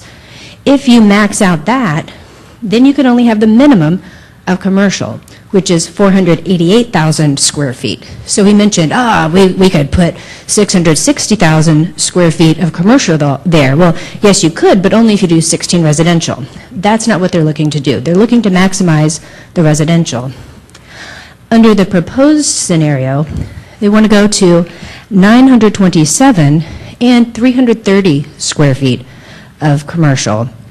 And you look down at the bottom and it says 150,000 square feet of commercial, and then an 80-room hotel. So when I had a conversation earlier with Mr. Llewellyn, the number 330 square feet came up. So I apologize if I'm misquoting that, but I just wanted to double check. Is that correct?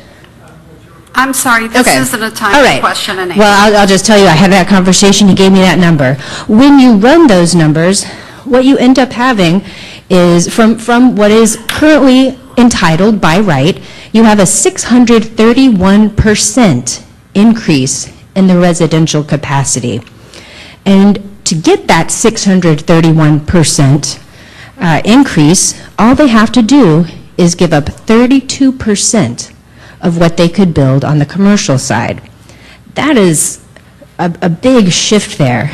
And in the report, I'm a little bit concerned and skeptical about a lot of the data because it claims that there's no population impact doing what is entitled right now versus what could be if it were changed. So I just want to encourage you to fact check some of this. And also to really scrutinize the traffic study, because the traffic study was not built on the maximum that is being requested. It was based on this 927 residential with the 150, the little chart at the bottom, with the 80-room hotel and the 927. We do have 2 hotel parcels currently for sale in the city, and there's a reason for the comprehensive plan. It's so people can rely on what will be done in the future with the land near them. 3 subdivisions have relied on that being a rural area, whether it was an accident or not, and they're entitled to get what has been promised. Thank you. Okay, the next request is from Tara Krebs. Hi, Tara Krebs, 1007 Manningham Avenue. You've already heard from a lot of Alafaya Woods residents, so I'll keep this short, but I piggyback on what they said, and the gentleman who mentioned the schools, something else to consider is there might be some room at the schools, certain schools, because some are at capacity, therefore some of our children might be rezoned to make room for the new people moving in. That's all. Thank you. Our next request is from Betsy Jewell.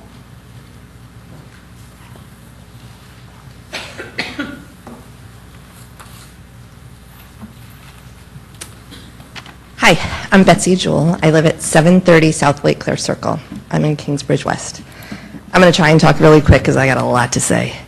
I'm not going to go toward traffic because enough people have talked about that, but I will say one thing about cars on Mitchell Hammock.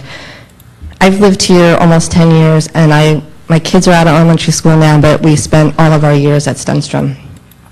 We dealt with a car line that sat on Mitchell Hammock for years, and everybody knows about that. We fought for years to get a car line to get cars off Mitchell Hammock because it wasn't safe, but now we're going to put more cars on Mitchell Hammock. Kids who move into this however many units you're going to put in there, they're not going to get a bus, they're too close. So there's going to be 2 choices. Their parents are going to drive them, hence more cars in the car line and on Mitchell Hammock, or they're going to walk. I didn't let my kids walk to Stenstrom. The buffer between the road and the sidewalk is not nearly wide enough for kids to be safe. So it's just not a good idea to put more cars out there. Let's talk about businesses. I'm not a local business owner, and right now I'm really glad I'm not. We are going to cannibalize the businesses that we have in Oviedo. We're watching them close one by one. 1,000 Degree Pizza, Moe's is going to close. They can't sustain it because there's not enough people. Well, the argument's being made, let's bring in more people, let's fill more apartments so we can patronize these businesses, except that we're going to bring in more businesses. We don't need another nail salon. We don't need another bank. We have plenty in this neighborhood. Lastly, and I know I'm not allowed to talk to the developer, but I'm going to talk to him anyway. He said he spoke to a lot of people in Oviedo about this. What's a lot? 50? You can go to the Oviedo Facebook page any day of the week with 26,000 plus members and ask us what we want. As the woman said earlier, this is our town. We are the residents here. The people of Oviedo are the heart and soul of this community. Talk to us. We'll tell you what we want. Thank you. Thank you. The next request is from Bethany Jablon.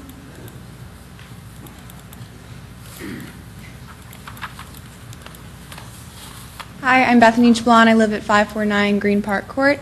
I'm a sophomore at Oviedo High School and a lifelong Oviedo resident. I am 15, so soon I will be getting my license, and already I've seen the traffic that is on these roads, and I know that people have already addressed this, but my main concern is how these people are going to be getting to work. So I can see how this will reduce traffic within these communities, but these people are still going to need to get to work, and as a new driver, I'm concerned about that. Thank you. The next request is from Ed Rivera.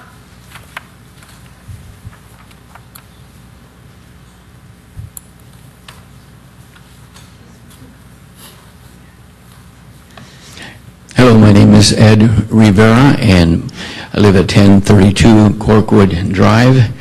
My apologies, first of all, for being so casual. Obviously, I'm not here to sell anything to anybody.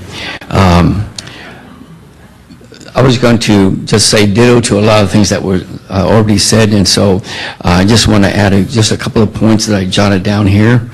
And as far as the number of units that are going to be built as far as residents, that's obviously going to be drawing a lot of people in. When the developer gentleman shared the idea that that's going to bring a 60% traffic reduction, that put a big doubt in my mind, and it made it clear to me that the developer does not have our best interest in mind. The other thing I want to mention is, if somebody can later on answer, how much would it cost to redirect the water from the perk ponds to the golfway?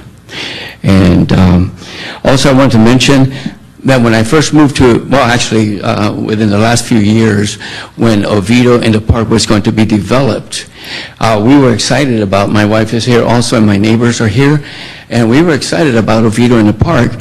One of the first expectations was that we thought that there was going to be a really nice park, and it turned out to be a small little park around the lake, and everything else happened to be residential suites and apartments. And so we were, at least I was, very disappointed not to see a really nice park. And so I was going to suggest that if something is going to be built in the perk ponds, it should be possibly a nice large park, a real park, where people can have trees to look at, and the wildlife can live there, and people can walk, and the elderly, like Tara was talking about, would be able to enjoy that particular park. And the other point I wanted to mention, I know that I might have seen too many Hallmark movies, and usually the developer the developer usually ends up being the bad guy. But but anyways, yeah, I just want to say sorry, Tara, but I do have to say no more people and no more cars. Thank you. Okay, our next request is from Miles Salibio. I apologize if I didn't say that correctly. I'm just from Hawaii anyway.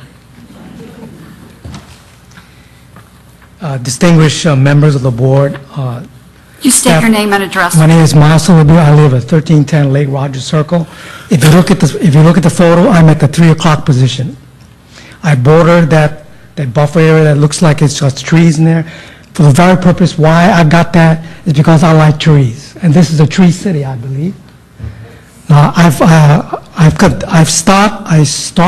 stopped supporting our troops overseas. I served 8 combat tours in Afghanistan and Iraq. And every time I come back and see those trees, they're the most beautiful things to look at. I shudder to think, sitting in my backyard, think there'll be a luxurious apartment looking down right at me anymore. I did send an email yesterday. I'm just going to read a recap. Yes, I'm particularly interested in that rural area. Yes, I understand there's a police station. Yes, I understand the boulevard will help relieve the traffic that comes off of Mitchell Hammock. There's a lot of good features about the plan. There's a lot of good things about it, but I think we need to go carefully into that night, as I said. The protection of the dispersed area's visual, historical, and archaeological qualities should be supported by the FLU policy 1-1.1-.4, implying that the permission can and should be refused for development of poor, inconsiderate design that fails to take the opportunities available for improving the character of an area and the way it functions. It appears that this plan is not sufficiently developed, in my opinion, in consultation with the community of Oviedo at large. Pressure for the development of this area will be considerable, mainly from the owner and the developer. It is reasonable to assume that the community of Oviedo may also resist and reject development schemes for reasons like inadequacy of the road network to accommodate even small increases in traffic, and because a road widening would impact the underground utilities. The proposed sitting of the development of the rural portion is particularly ill-considered. It borders surrounding homes and buildings here that would diminish views and impact residential privacy concerns from most angles. The apartments and hotel setting is haphazard and is out of keeping with the small country flavor that is strictly Oviedo's character. While the design issues must be solved by conditions or revised proposals, these could not remedy the sitting problem. Further, there is no need for this kind of luxury market apartments in this area. I am my briefing, and thank you. Thank you. The next request is from Kristen Pinow. I'm Kristen Pino, and I'm too tall. I live at 835 Royalwood Lane. My home is in all the pictures you're showing, and I purchased my home overlooking the horrific barbed wire on purpose. The City of Oviedo has existing parcels of land that are not currently in use that are already zoned for similar purposes. While they may not be downtown mixed use exactly, a retail space similar in nature to the proposal could be placed on a parcel of land not currently designated as rural. These parcels are located on roads that are already widened or can be widened. A choice to convert rural zone land on a congested, struggling road is not sensible. Furthermore, if this change is made, how many acres of designated rural land would be left in the city? It's not much, I looked. Is there a plan to rezone some land that is currently designated as retail to rural to offset the change? The proposal claims that the other parcels of land they could use for this purpose are already full. If the city plan spaces for this type of retail development are full, why are we adding more retail?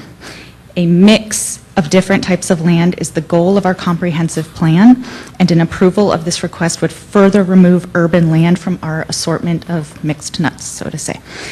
This request simultaneously claims that we are in need of more rental units as proposed, and that there is no impact to the city's population. Checking my time. If we are in need of more rental units that do not currently exist within the city, how would providing locations for these displaced people not increase the population?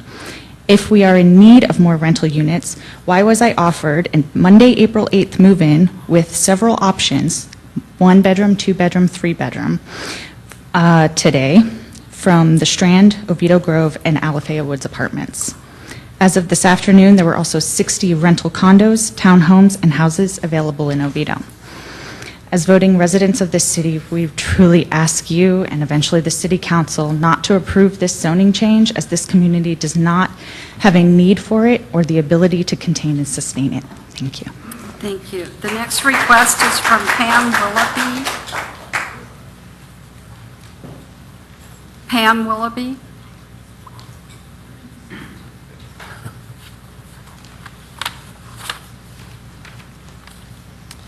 My name is Pam Willoughby. I live at 616 Long Lake Drive.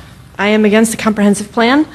I was disappointed when I read the city's staff's supporting data and analysis, and I felt it was not fair and balanced. And that, to some extent, caused me to become more vocal about what was going on and to actually show up here today. The city's goal is to increase the ratio of non-residential to residential, and it's reached a tipping point. The development of non-residential is so high now that the cost to the quality of life of our residents is really being sacrificed, and the community is losing its character and its identity. We're not who we were. We're becoming some New York City block that's been picked up and moved here in the middle of this city. The schools are full. All I can envision with this is that my daughter gets on a bus and rides a bus somewhere on an E-rated road. That's probably going to be worse because you can only evaluate this one on that E-rated road and not all of the other development coming outside of the city of Oviedo that's going to land on that E-rated road too that you're not allowed to analyze in this bubble. As far as the traffic study is concerned, I've experienced one. It was called Oviedo on the Park. You put it there and the traffic got bad. You developed. Everybody, you guys are all stopping for Starbucks every day, I can tell you. I have to stop for you on my way to work. On my way home, I have to slow down as you turn into the next development, as you turn into where Albert's isn't going to be, as you turn into the Wawa, as you turn into get your Chick-fil-A. The development and the core is just all concentrated in one place where the road structure was just never designed for it. So to try and create a core where the road structure inherently was never designed for that to begin with, it's not a north-south structure, not an east-west structure, nothing's connected, it's putting apples and oranges together.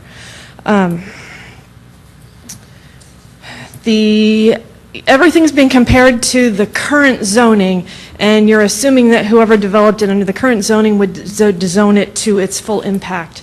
But you're trying to say that when you develop under this new zoning, I'm sorry, I'm using the word zoning, future land use, you're going to develop less. I think you also have to take into account that if you leave the zoning as it is, a developer may also develop it and may develop it less. So I don't think you can say on the current it's going to be this, on the future land use it's going to be this, but we're going to develop it here because you've got apples and oranges again. The last thing I would like to say is that you're expanding the development corridor. You keep talking about it being in the development corridor. The rural piece of land, the 40 acres, is not in the development corridor. And as previously stated and not mentioned in the staff report, the perimeter of that piece of rural land is surrounded on 3 sides by single-family residential and apartments. So I'm sorry, your time is up. Thank you. Thank you. Our next request is from Katrina Shaddix.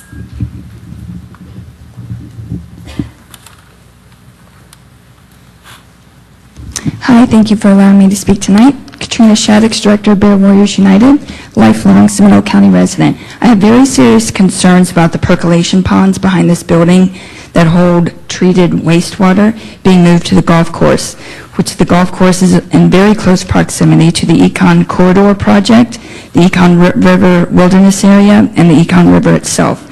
The Econ River is actually a tributary of the St. Johns River, and it's also a protected, designated, outstanding Florida waterway. We all know that golf courses are some of the most destructive things to our environment because of the groundwater pollution caused by fertilizers and pesticides used on the golf course grass. To add treated wastewater to the list of existing hazards to the Econ River could quite possibly result in a lawsuit filed by environmentalists or by my organization.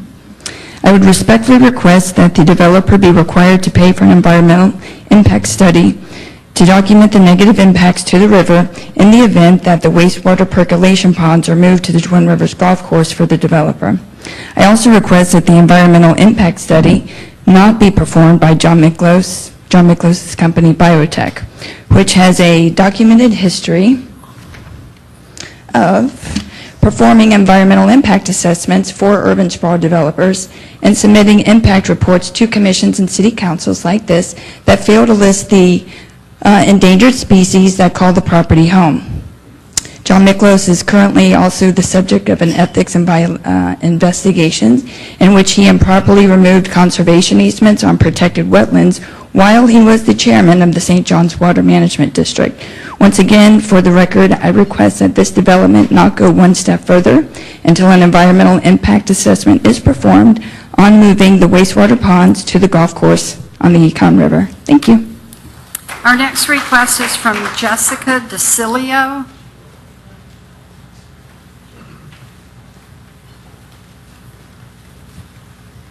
Good evening. Thank you for this opportunity. My name is Jessica DeCilio. I live at 1355 Lake Rogers in Oviedo. I am actually, my home is in the photo that is being shown. So this definitely directly impacts myself and my family and several of my neighbors who are here tonight. I can tell you firsthand, no one came knocking on our door. No one came asking our opinion. So asking town residents what their opinions are, what they would like to see developed, what they would like, I can tell you firsthand, I don't want a walking path behind my neighborhood. There is, I mean, I agree with everything everyone has already said up here, so I don't need to repeat a lot of that. But we moved to Oviedo specifically. We came from Connecticut, and I'm going to tell you a short story.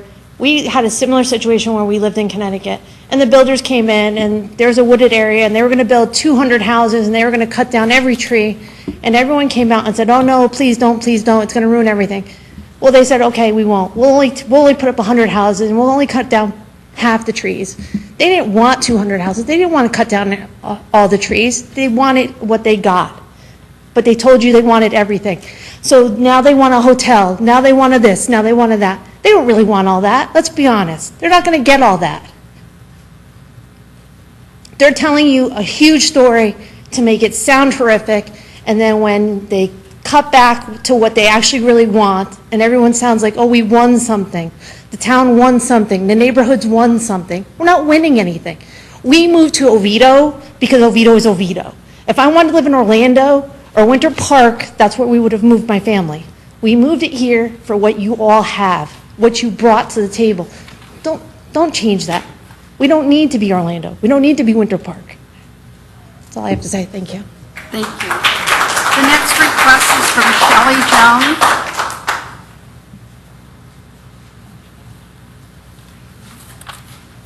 Good evening. My name is Shelley Jones, address 1025 Pinehurst Court.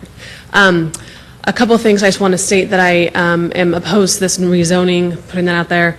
I think many of you are probably in the room. I've not heard one person in the audience show any support. I think that's very telling. I don't know the number of people have actually been up here. From a personal perspective, my wife rides her bike every day to work, and I pray, and I don't believe in a God, and I pray to God that she gets home every single day, because I'm terrified the fact that the roads here are shite when it comes to being a public roadway for cyclists. I have to ride my bike home tonight, and I hope I get home safely, because I do not trust the drivers here. So it kind of baffles me that you want to add this much more development, and you haven't even addressed the issue that's already currently, presently, right now, the issue, which is that cyclists get hit on a regular basis in Oviedo, and it scares the shit out of me. So please reconsider the rezoning, because I don't want my life to be taken from some stupid driver out there or my wife. Thank you. Thank you. The next request is from Haiti Kerwan.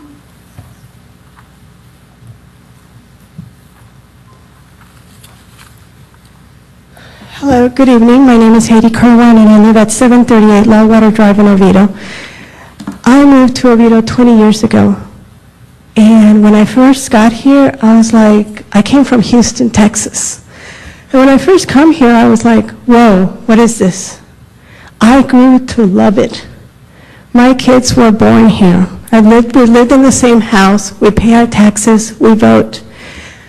And what's happening to Oviedo is not what is in this calendar. This calendar depicts the real Oviedo that we moved here for. I moved away from Houston because of the traffic, the crime. My property is adjacent to Oviedo in the park, And that's not what we voted on. That's not what the citizens agreed on. They changed it. The developers changed it. They don't live here. They're here for the money. And I agree. There has to be progress, but how much is enough? Ever since we moved here, that Albertsons area has been empty. Yes, it's moving along, but how many more empty businesses do we need? The year that Oviedo and the Park opened up, 2017-18, it was the first time in 20 years living in Kingsbridge West that in one day, or in 1 week, I can't remember, there were 3 break-ins into that neighborhood in 20 years. Rats have come, and I know because I'm on the border. We had to call. You see more of those wildlife exterminators because they're coming. Trash, noises. When I was pregnant, I had a nervous breakdown, and I came here to Oviedo because of the construction noises. All that affects the quality of life. I am so sorry to say that I cannot recommend Oviedo anymore if this continues the way it is. I know you guys are volunteers, and I appreciate the time that you're putting into this, but nobody came to ask us either, and I've been talking to a lot of our neighbors. And if they didn't come to the communities adjacent to this project, do you think they went anywhere else? Just look at this. There were so many moms out there that had to go, and they told me, I have to go feed my kids. But they were here.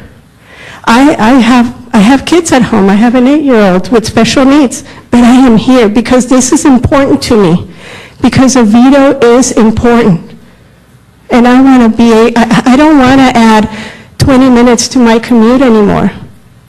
And if this continues like this, it's not going to be Oviedo rural, although we're going to have to change the seal of Oviedo.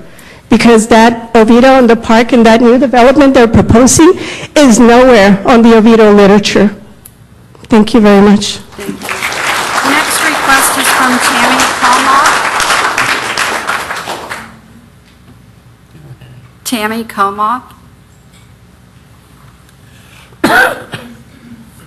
Hi, Tammy Comoff, 844 Wellington. I'd like to start by saying thank you for being volunteers. I was on an HOA for a hot second, and it's a nightmare, so I understand what you guys are going through tonight. I'm against it, and I'm not going to reiterate what everybody has said. Basically, what I wanted to say was, unfortunately, most of the discourse that we have in this town is on Facebook, and when it's on social media, it's easy to dismiss as just a few people who have complaints airing those.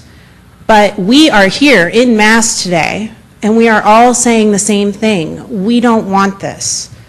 And unfortunately, I feel a lot of times like we're not heard. Instead, the voters, the residents of this town, take a back seat to the builders who come from out of town. And so going forward with your next vote, please consider everything that people have said today and take it to heart. Thank you very much. Thank you. Our next request is from Philip Miller. Mr. Miller?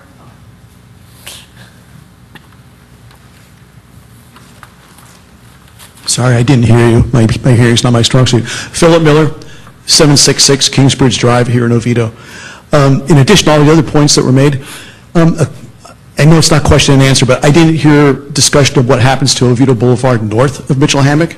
But obviously, the connection in the extension that would lead south, obviously that makes it an attractive way to get around the traffic at Mitchell Hammock and LFA Trail.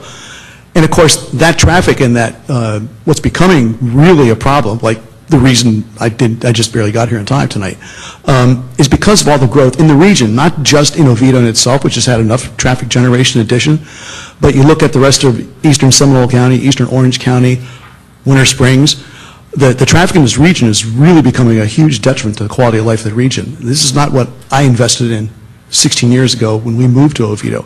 We moved here to be in a family neighborhood that's built around families getting kids to a good school district in Central Florida. And we're blowing that up by doing this. And I love development. By the way, I'm a professional engineer. I understand at least somewhat what we're talking about. And in abstract, some of the development ideas almost make sense. But the problem is, for example, Oviedo Boulevard is not designed to carry any traffic at all. It's two single lanes divided by an island with parallel parking or angled parking along the sides.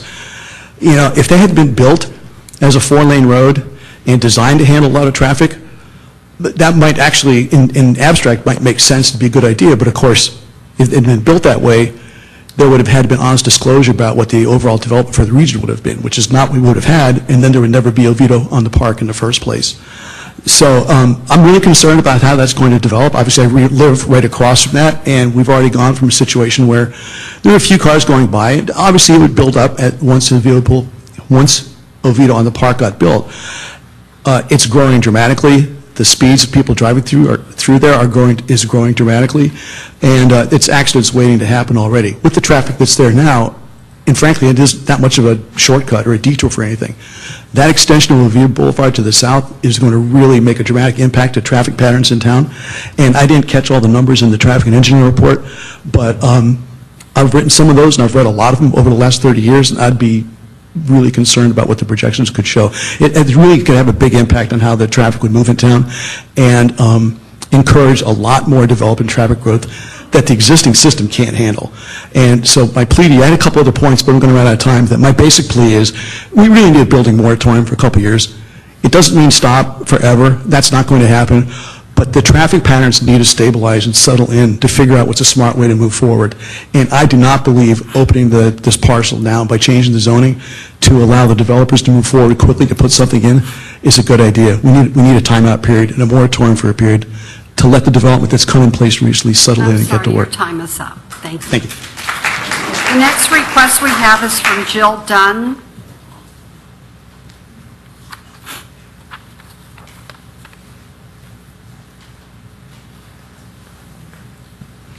My name is Jill Dunn, and I live at 940 North Lake Claire Circle. Unlike some of the other people who have spoken, I am not a long-term resident of Oviedo. We moved here a year ago because we wanted my son to be able to come into a school district that we could be proud of, into a school district that gave us the sense of community that we were lacking in a larger, more urban area that we had lived in prior to this. And the goal was for my son to start kindergarten and end 5th grade in the same school the whole way through. So that was why we brought into this area. And seeing that that could be taken from us just for a really poorly thought out answer to a question that we've already answered. We have it with Oviedo on the Park. We have the apartment communities. We have shopping. We have restaurants. Give it some time for us to get used to that before we jump into another one of these development plans. We're not so far removed from 2008, you guys. I know everyone here remembers driving down 417, half-built communities, 2x4s everywhere, because developers got so excited for all of this new land, and they jumped in and they developed it, and the bottom fell out. And the people who were left with those empty communities weren't the developers. They left. They got theirs, and they got out of there. But the people who had to live in communities that were half-built with restaurants that never even had a chance to open up because all of the money fell out of the bottom, we're less than a decade out of that. Are we really going to make the same mistake here? We just finished large development here. There's no reason to jump into it again. I know I'm going to sound like a broken record about the traffic, but I recently took a job at ORMC, and for the first time I'm having to use Mitchell Hammock to 417 as my commute. And I don't know how many of you have to do it, but you guys, it is bananas. It is crazy that the longest part of my commute is not getting downtown, not from 417 to 408 with all the traffic. That's fine. Getting from my front door at Kingsbridge West to the 417 is 25 minutes every morning. That's 25 minutes I'm losing with my kids. That's 25 minutes that I'm stuck with the same frustrated people you see behind me thinking, oh my God, it can't get any worse. And what you've presented us is so much worse. You are talking about a 10% increase in just the population on that main road, and it can't handle it. We can't handle it. I'm begging you to please consider all of that before you look at dollar signs. Thank you. That was the last written request that we had. Is there anyone else wanting to speak to the board at this time? You can come up one at a time. State your name and address for the record. Susan Golden. I'm sorry, when you get to the microphone. Susan Golden, and I live at 2513 Coach Bridge Court. I live in the Riverside Development on 419. The thing I have about the traffic is we can't handle any more traffic, and the way that this town has been built, these roads can't even be expanded because whoever the powers that be let everybody build right on the road. We can't even expand the lanes because there's walls and buildings and everything else. How are we going to handle any more traffic when our roads cannot be expanded?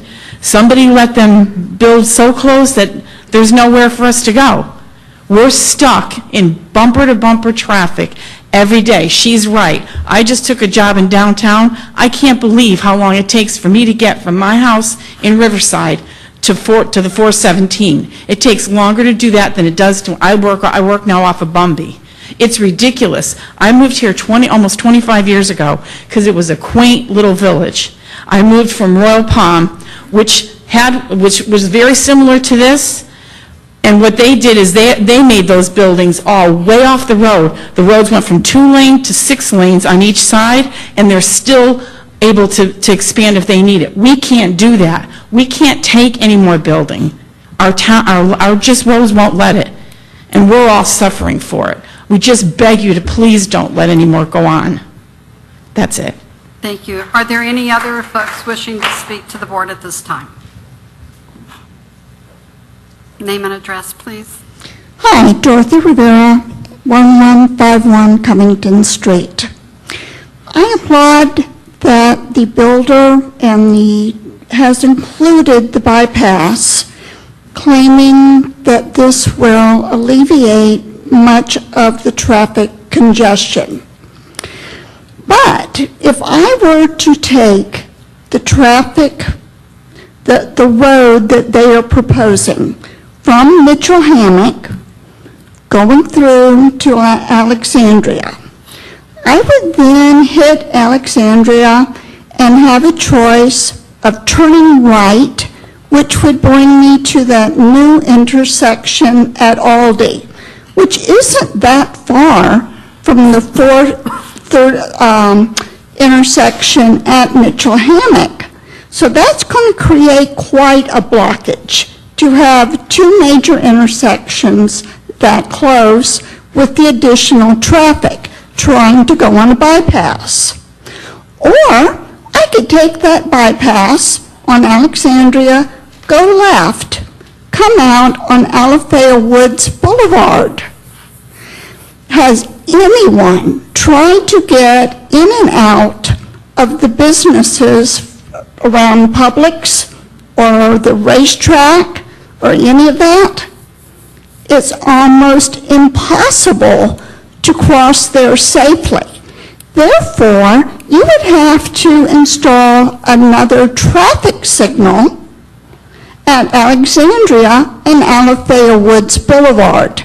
You would have to change and add turn lanes or a traffic pattern where Alafaya Woods Boulevard then hits Alafaya Boulevard. So it might be a bypass, but are you creating problems or alleviating problems? Also, with the schools, if the schools will then require redistricting where some of our students are being bused to other schools, we now have additional costs to our school board, and we have more buses on the road. That doesn't stop traffic or alleviate a traffic. Thank you. Thank you. Are there any others wishing to speak to the board?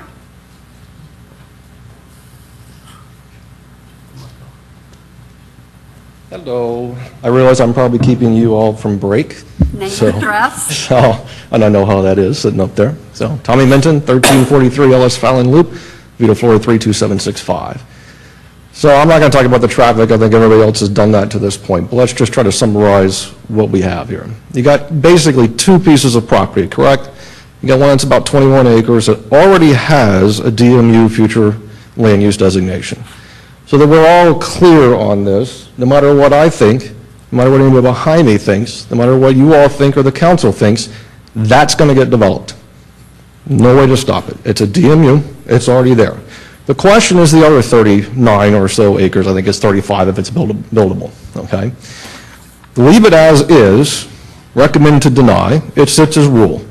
Something could still go there, but not obviously to the extreme that we're talking about if they give the other one, if you approve what they want, and you give that other designation to all 59 acres or whatever it is, 55, okay?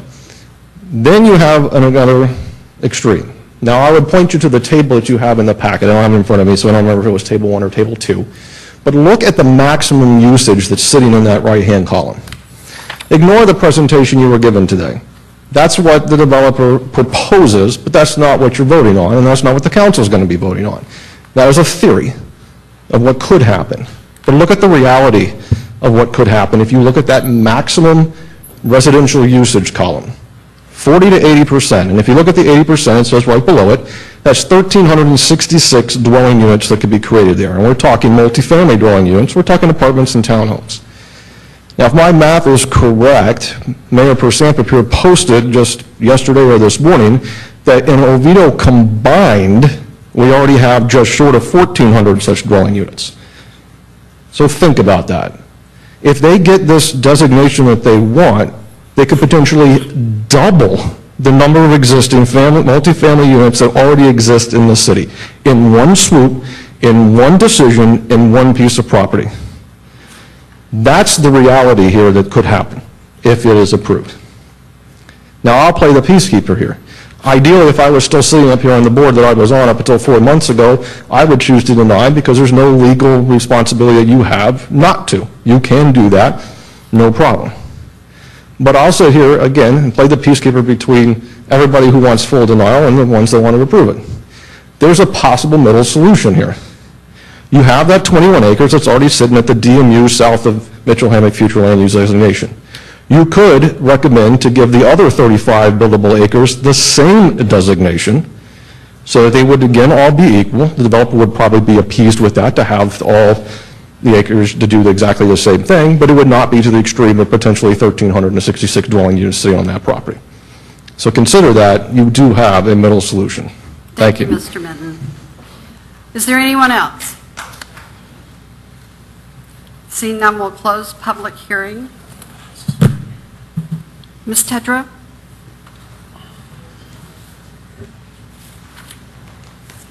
Tara Tedrow for the record. I'm going to keep it brief to be respectful of everybody's time. And I want to echo that I do appreciate that this is a tough decision, especially when you have folks in the community who have strong feelings one way or another about this project. And the residents are right. I don't live here. Rick doesn't live here right now.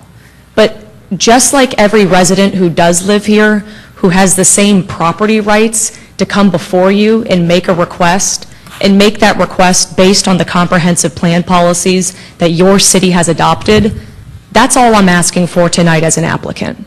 I'm asking you to evaluate the professional opinion of your staff, the independent professional evaluation of the traffic engineer who created a methodology, asked us to look at 3 miles of intersections from our site, had us redo that methodology multiple times to take into consideration the worst case scenario that could happen from this project.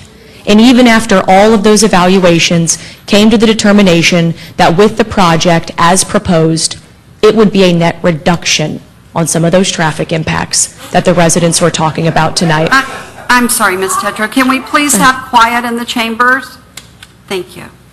And while I understand that that might seem confusing or enraging to some of the citizens, this is coming from, again, an independent traffic engineer who has no dog in this fight. And after that evaluation, it was determined that the connectivity provided from the Oviedo Boulevard extension not only meets the master plan, your comprehensive plan policies of these types of master planned communities, but it fills a need that already exists in the community based on the traffic situation as it stands today. A traffic situation that we didn't cause and a traffic situation that is based on an adopted level of service in your city. When you evaluate those 10 comprehensive plan policies for consideration as to whether you should recommend approval of our future land use change, we are asking for you to evaluate them based on the fact that we have met and satisfied those policies, which has also been reaffirmed by your professional staff. After their evaluation, they have found that your comprehensive plan speaks very clearly to what should happen in this downtown mixed-use sub-area of the city of Oviedo, in what is in a multimodal transportation corridor and what is in a designated development corridor. So some of the folks who said it are right. Part of this property is going to be developed. The question is whether we have a potential 660,000, or maybe it's 400,000 and some 100 residential units crammed into 21 acres without the connectivity of Oviedo Boulevard, or do we have that integrated plan that specifically satisfies comprehensive plan policies that have been set forth by the city? It meets some long-term growth needs and contemplated growth that's going to happen in the city of Oviedo. We look forward to engaging more with the community, and to those that haven't been spoken to, we would welcome, and we'll be sending out invitations for on the 22nd of this month to hold a community meeting so we can really engage on some of those finer details that would come. So when you hear about where building orientation should be, what are internal roadways going to look like? What are you doing about utilities? What are you doing about drainage and buffers? All of that would be decided after the comprehensive plan amendment, after the rezoning, and at the stage of a master land use plan, a development agreement, and a site development order. And we look forward to welcoming the feedback that some residents may have so we can try to incorporate that, so when we get to the point, if we get to the point of getting to put together a master land use plan and a development agreement and that site development order, we can incorporate some of the feedback we have from the residents. Again, this is just the beginning of a long process that we're going to go through with a lot of scrutiny and analysis. It wouldn't be the last time that we would come before you to analyze the code or analyze the comprehensive plan, but we would ask, consistent with your staff's recommendation for approval, to give us a positive recommendation to go before the City Council and to present what we have and believe is a good vision for the future growth of the City of Oviedo that can incorporate some of the needs and also provide for some of that connectivity that is sorely missing in the development patterns that are currently going on in the city. If you have any questions, I'd be happy to answer them, and I appreciate your consideration tonight. Thank you. Before we move on to the board's action, we'll take a 10-minute recess.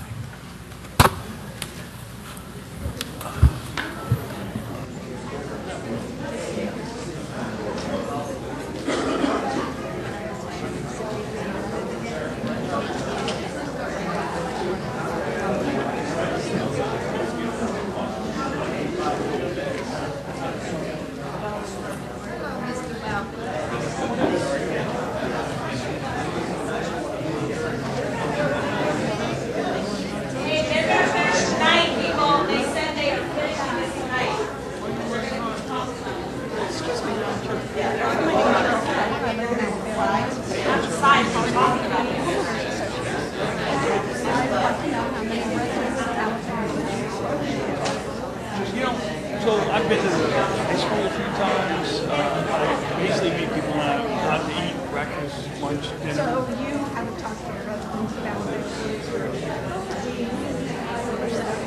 They're going to make a decision. Sure, well, I've talked to Julie Child. Just said they're going to make She a was sitting right decision. beside me. Oh, good, I like that. Listen. So anyway, the 22nd. She just said they're going to make a decision. That's what she just said. Your Oviedo Boulevard extension, do you know what that's going to do to my Alabama Woods Boulevard traffic? It's certainly going to increase it, you know. We've got people cutting through now. You know, one of the things that's really hard for the city, they need to understand what is going on. It's not mine. Well, because we've got the bicycle, we got to figure out how to raise money around. we have got people that think Alabama are some things we can do about that. Speed bumps, different things, safety. Alabama Woods. You wanted to say, no, I don't know what else I can do. It's a 4-lane road, we don't want speed bumps. But we don't want extra traffic going through The biggest issue with the way Phil, when you're talking to our guy in the way, and they'll explain, just follow this out, nice project, hold this out, create all of this. If you don't have network ability, you don't have network ability,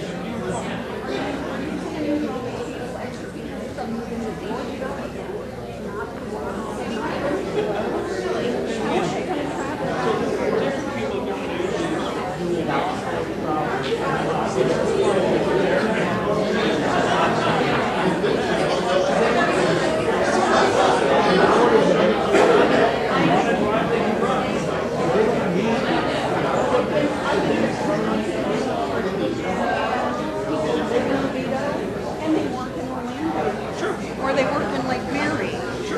How many extra cars is that going to put on the roads from your apartment? So, again, they're the experts can answer those questions, and those reports are available. You can go through them all. Believe me, they're confusing as heck. But one of the things that you got to remember, this is probably what people don't understand, is the capacity that we're talking about. The capacity. And this is just silly because it's theoretical capacity. The capacity is already there. So if we just built that one portion, that'd be $27,000. Okay? So when they declare capacity, that's already figured into all the stuff. For you and me, that's like, well, if the traffic's bad, you're going to make it worse. Right? That's common sense. If you're going to add cars to it. If it takes 45 minutes to get from 417. And I've raised that 20 times. You guys can look my video. I've had high school kids do it. I bet everybody drives these things. There's no 20 minutes. But whatever. I work in downtown Orlando. Oh, of course, to and get I to would- downtown, sure. No, I would get off at 417. 45 minutes from 417 Well, it to used to be. Alabama. But you know what the cities did about the E6 stuff? Traffic lights that they fixed? More traffic lights? Lights that they have set up. Again, you should talk to someone. I said no traffic every day. It doesn't, it's not any different. It's gotten worse. You like any of the ideas? I like some of them. I don't like the cut through to Alabama Woods. Sorry. Huh? Any other ones that you like? Think it's good? Which we do not have. Small development. Very good.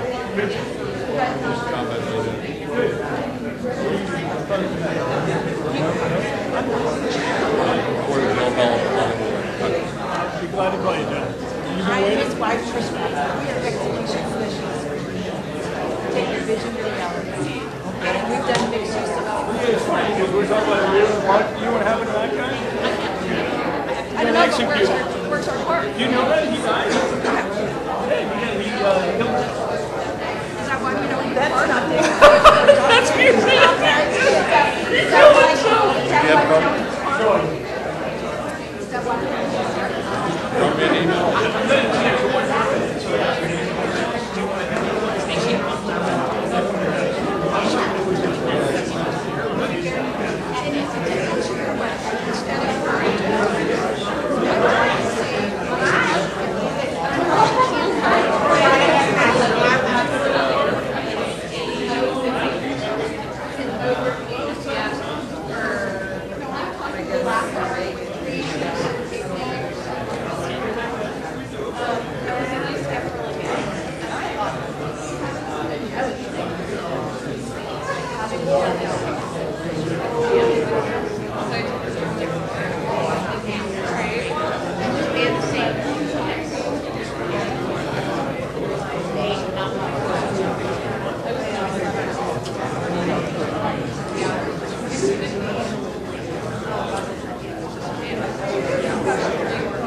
because I like to listen to everything you say.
Now, I'm on when a tube and I realize I'm the lady only who one drives who to can't downtown turn off. Orlando, I'm like, oh, you couldn't make enough. I realize I am locked in so tight. Okay, our 10 minutes are up. We'll call the meeting back to order.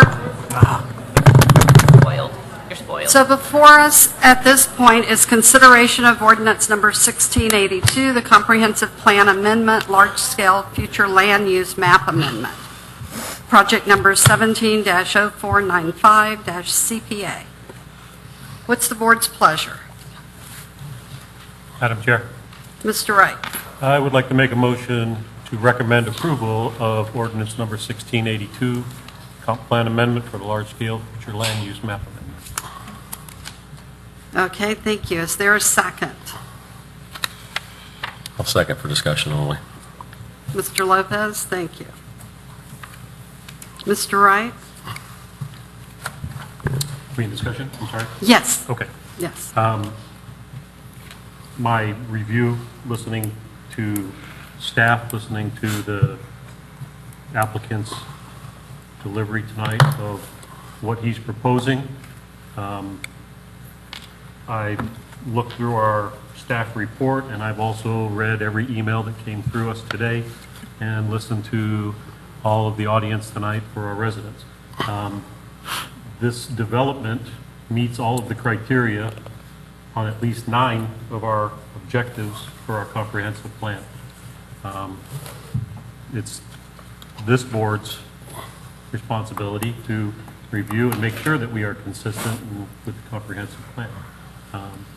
I'm not at this point finding fault with anything in there. I have expressed to the developer earlier that there are some concerns that I have about certain of the uses, understanding that these are conceptual, and that we are not voting on any of these items that are listed as potential uses for this site.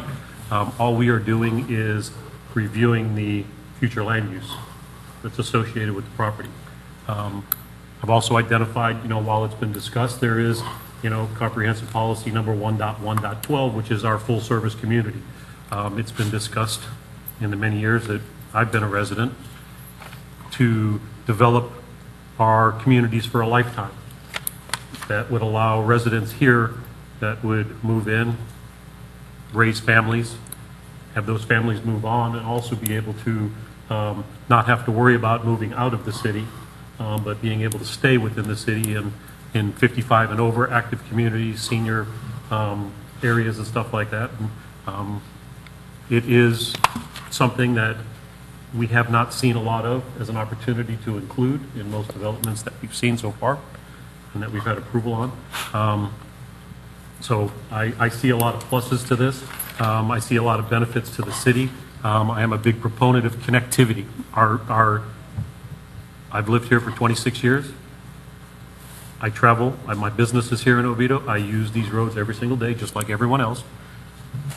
And one of the problems is that we have no connectivity outside of our residential suburban areas that allow us to move outside of Mitchell-Hammock Road, which is the only road that basically the city controls outside of Lockwood. This is an opportunity for us to have a connector road. And it's not going to remove 16,000 cars off of Mitchell-Hammock. What it's going to allow is going to allow communities to move away so they don't have to use Mitchell-Hammock or they don't have to use State Road 434. There's nothing here that says that Mitchell-Hammock is going to empty because we're going to use this road. This is just a north-south collector that's going to allow the residents of this community to bypass commuter traffic that comes through our city. The benefits that I see in the development as far as being able to add additional park areas, to add, again, the stuff that we've seen today, it's somebody used the word theory, it's a conceptual, but it does give us an opportunity to enhance our downtown area, to bring in a farmer's market that we can use weekly, multiple days on the weekends, versus what we have now. I am a big proponent, again, of establishing areas where we can commute to and stay within an area without having to drive. I live east, in the east side of the city. I have to commute to here, to downtown on the park, and the ability to stay in one area and be able to use business services, I think is, I haven't seen anything that really dissuades me from thinking that this isn't a positive for the city. The senior part of it, again, I think I mentioned to the developer earlier, is that, we as a city purchased the old mail U.S. Postal Service building. The intended use was for it to be a senior center. It would make no sense to have an active system or an active adult area disconnected from the senior center on the north side and south side of Oviedo Boulevard. It would be an opportunity for the city, again, in partnership. This is something we've always promoted, public-private partnerships where it would take the burden of costs off the city. You know, it would be an opportunity for us to, and I used the word earlier, it's to influence this development. We have an opportunity here not to be forced down with something, but as a board, as a council, as a city staff, and the residents that we have here, we have the opportunity to influence the development that is going to happen. And I think that is in our best interest at this point, and that's why I make the motion to approve this as it is. Thank you. Thank you. Mr. Lopez, you were the second. Yes, thank you, Madam Chair. First, I'd like to thank staff for giving us all the information, especially the work session on Tuesday. And though I see some merits to this project, I also see some non-merits to the project. And my biggest concern, and I'll just keep myself brief, is that I am not convinced, by proponents of the doubt of any that the numbers that we are given by the transportation numbers are accurate.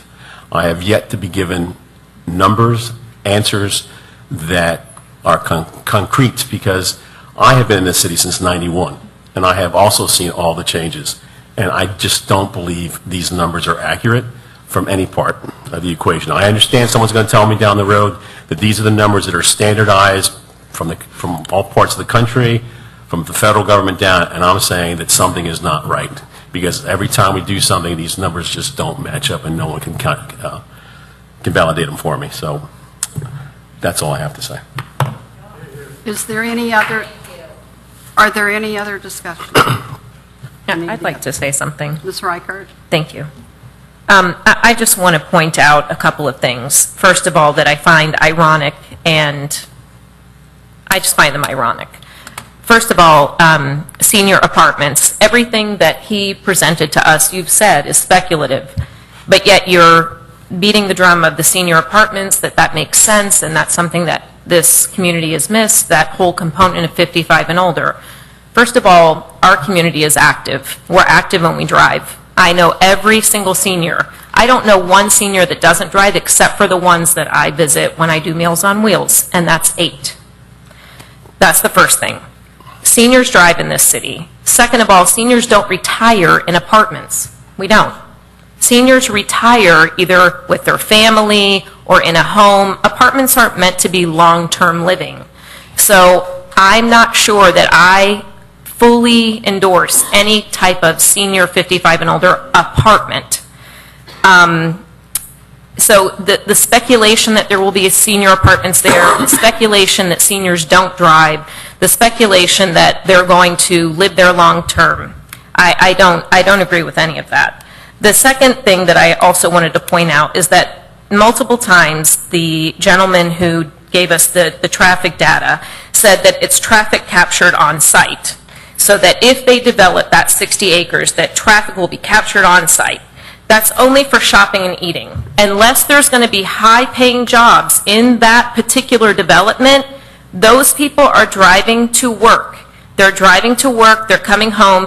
And the other thing that I don't think a lot of people understand in terms of the developers, we are the 3rd most wealthy community in Central Florida. We are constantly battling with Winter Park to be 2nd.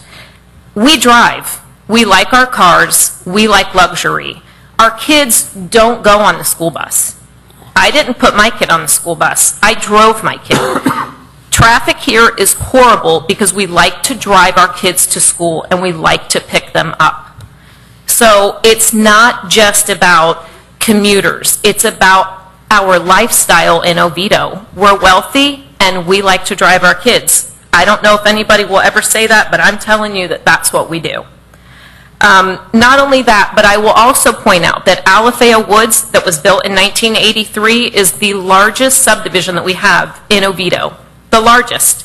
Do you realize that the Publix is less than a half a mile away from the apartment complex there? How many people live there and walk to that Publix? We don't walk in Oviedo.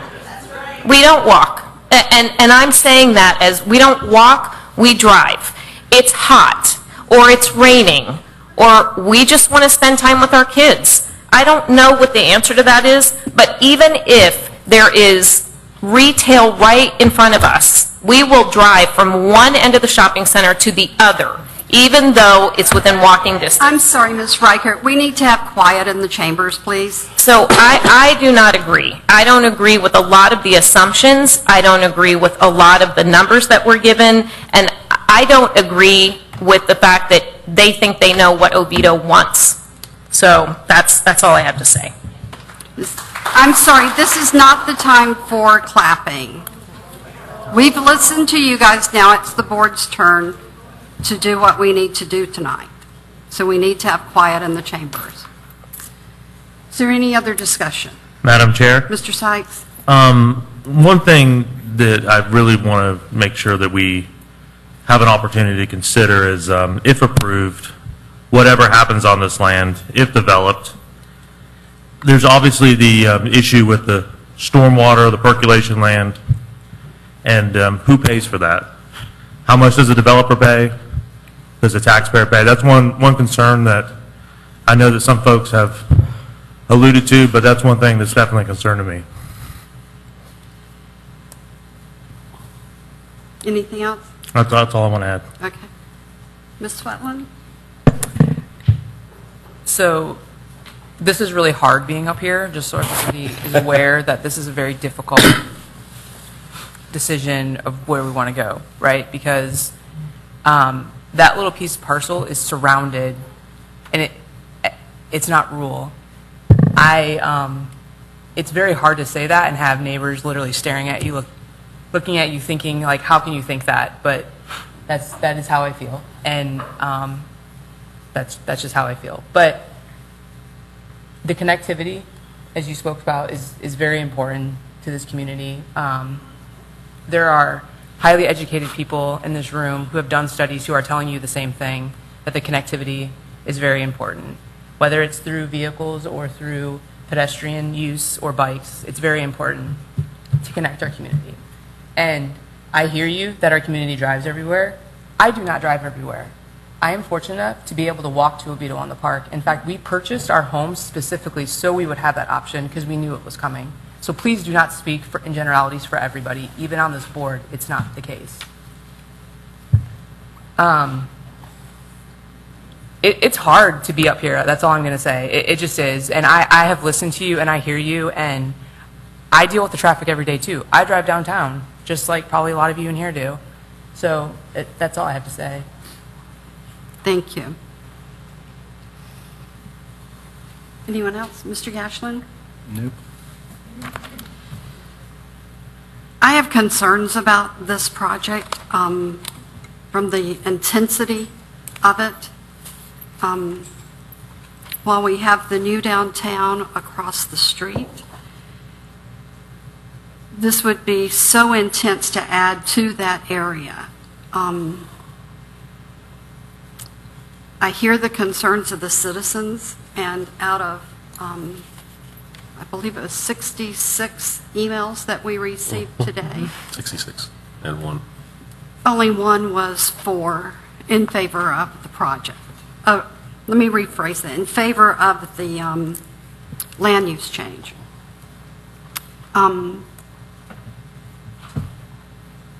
While the property owner, the applicant has rights to their land, we also have to weigh that against the community and whether or not this is compatible with our comp plan. And I just have great concerns that it's too intense. Whether we leave it as it is, whether or not we give the same designation to the east side that the west side has, I'm not sure what's the answer, but I'm not in favor of the intensity that has been asked for tonight. Is there any other discussion? Okay, we'll call the vote. The motion before us is to recommend approval of the comprehensive land large-scale future land use amendment as presented. All those in favor say aye. Aye. Aye. Opposed? Nay. Nay. I'm sorry, please be Please. quiet. You need to contain yourself at this point. Can we have a show of hands on the vote, please? All those in favor say aye, or raise your hand. Is that one? Two. Two? I'm sorry. And those opposed? Got it. Motion fails.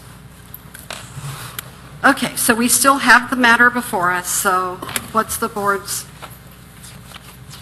pleasure at this point? Question from Mr. Root. Mr. Lopez? Yeah, Mr. Root. What's your options? Well, the last motion was the motion to recommend approval, so it's either recommend denial or recommend something else. But Okay. I'll make a motion to recommend denial Mr. Lopez? at the current settings. Is there a second? Second. Mr. Gashlin? Is there any discussion? Madam Chair, Mr. Wright? I would like to know what the basis of our denial that we're voting on for is. I would like to know what part of the comprehensive plan we have violated. We're not voting on the matrix, so. Mr. Groot, can you help us out here? My understanding is that when this is, can you explain to us about the quasi-legislative? well, this is legislative, period. So unlike when a development order is denied, or when you recommend it for denial, we always ask you for the reasons.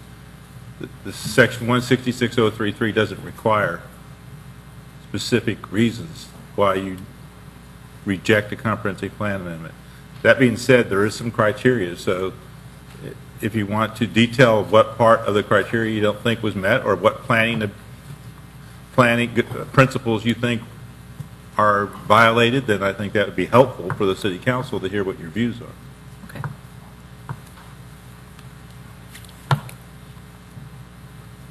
Mr. Lopez, do you Well, want for my part, it's mostly the numbers equation, the density, the traffic count, just doesn't all make any sense to me on that size of parcel and the density. I mean, and some of the comments have been made, and I've listened to everybody, and I do apologize. I do have a sort of a head cold, so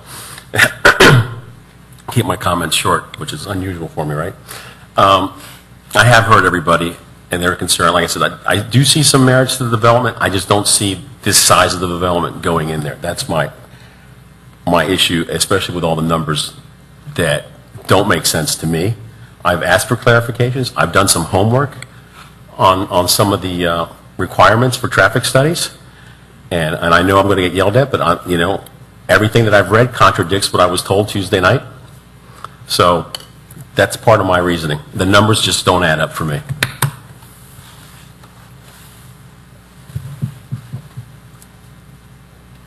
I think the intensity for this proposed future land use in this area has too much impact on the levels of service, and not compatible with the existing and proposed land uses. I just think it's too intense. It will allow too intense of a development for this area. Is there anyone else? I'd like to add, so there are 10 criteria, and of them, I have 5 of them circled that I personally don't think that it's compatible with. Number 2, impact on established and projected levels of service. I don't agree with that. Number 4, current supply of vacant land already designated for the proposed land use. Number 6, impact on natural resources. Number 9, population impact. Number 10, impact on public schools. Is there anything else? Okay, we have before us the motion to recommend denial of this item. All those in favor say aye. Aye. Opposed? Aye. Aye. So we're 5-2, motion carries. So this matter will be considered by the City Council, which meeting? We haven't scheduled a date yet. Okay. It will be considered by the city council, and the recommendation for the city council to deny this request will go forward from this board. That's all for this particular item and what most of you were here for, so we can take a couple of minutes break so you guys can clear out if you would like, or if you want to stay and watch the rest of the meeting, you're certainly welcome to. I gotta get some water.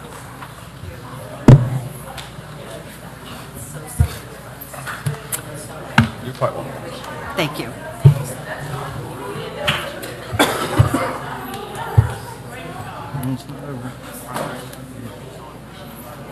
Thank you for coming out. I appreciate it.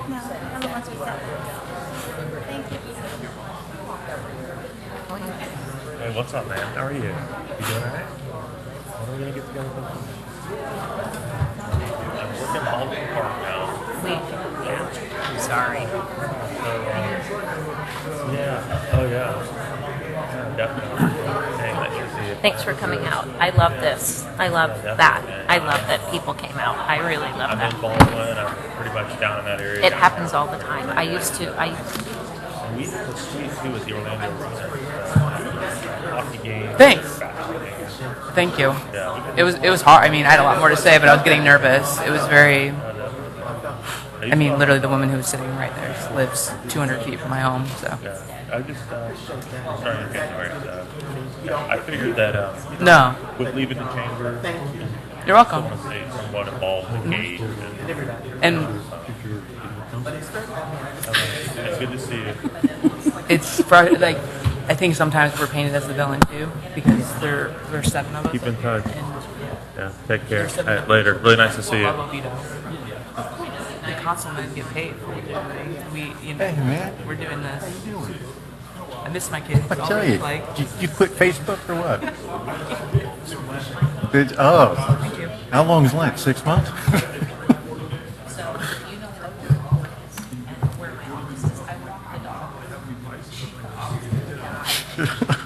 By the time we got to the, she just walked down and the rest of the day. She's Yeah, you look, that's not the same.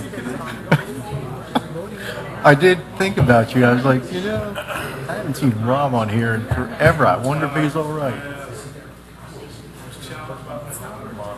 That's amazing.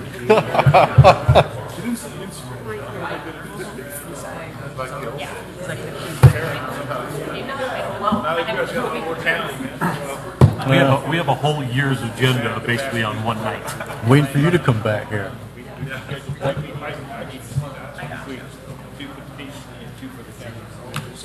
There'll be more. Miss you, man. So good to see you.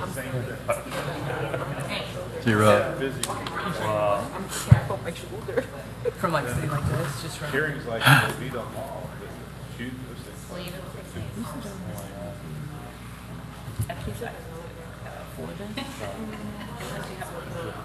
With the agenda, because he's been a professor.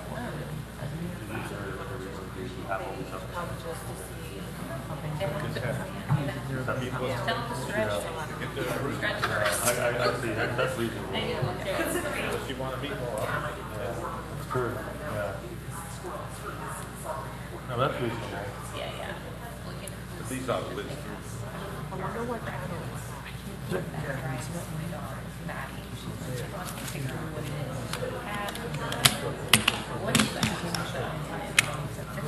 You say you're not a call fan.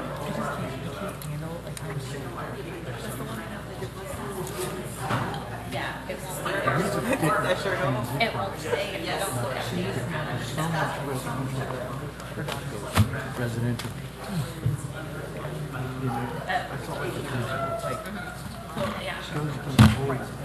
You gonna live through these? We need to deal with that population impact. Did you make it? You made it from scratch? I was just glad you said that. I was going to find somebody or something. Thank you, Alexis. My goal is I'm just going to feel comfortable. Thanks, you too. It's super easy. They're super easy to afford. Did you say goodnight to the kids? No, Dad's watching you. Huh?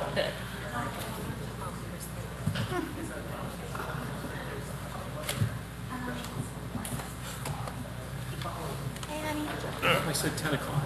It might be 11. Oh, God. Okay, we'll call the meeting back to order. The next, Lopez is in the hall. I'm sorry? Mr. Lopez is still in the hall. He'll hear us. Okay, the next item on the agenda, deviation request for Lot 27. Do we have the applicant here? Can you come up to the podium, please? I understand from reading through the material that your requests are similar for Lot 27, Lot 28, Lot 33, and Lot 34.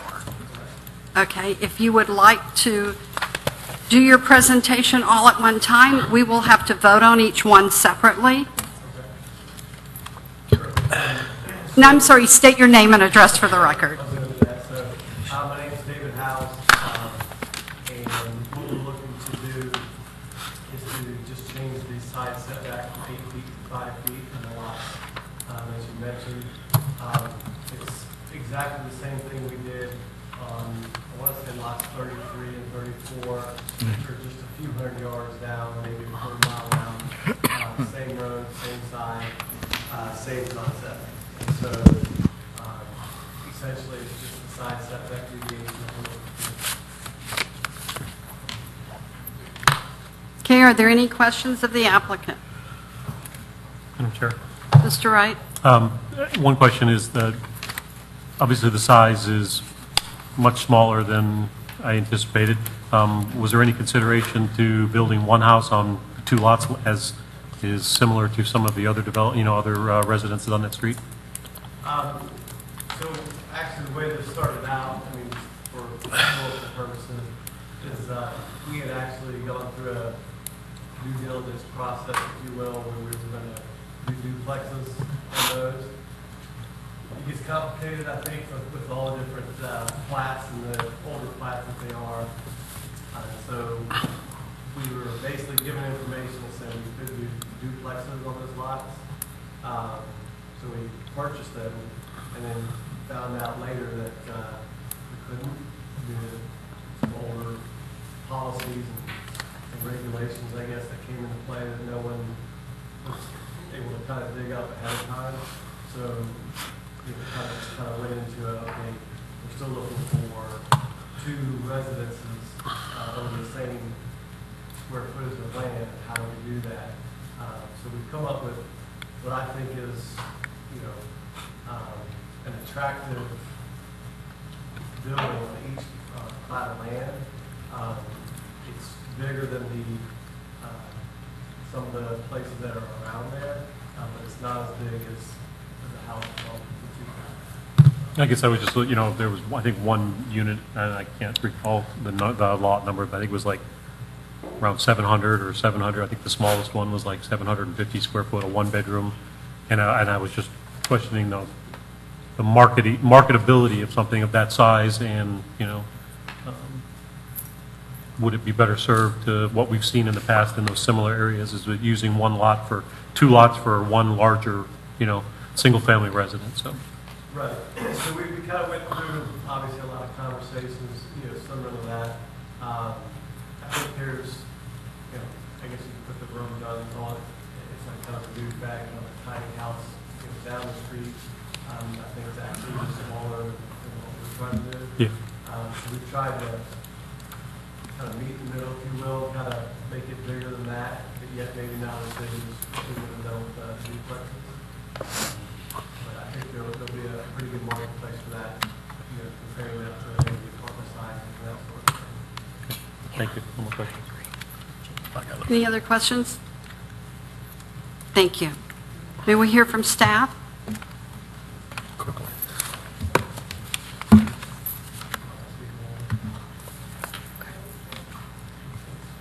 The last few.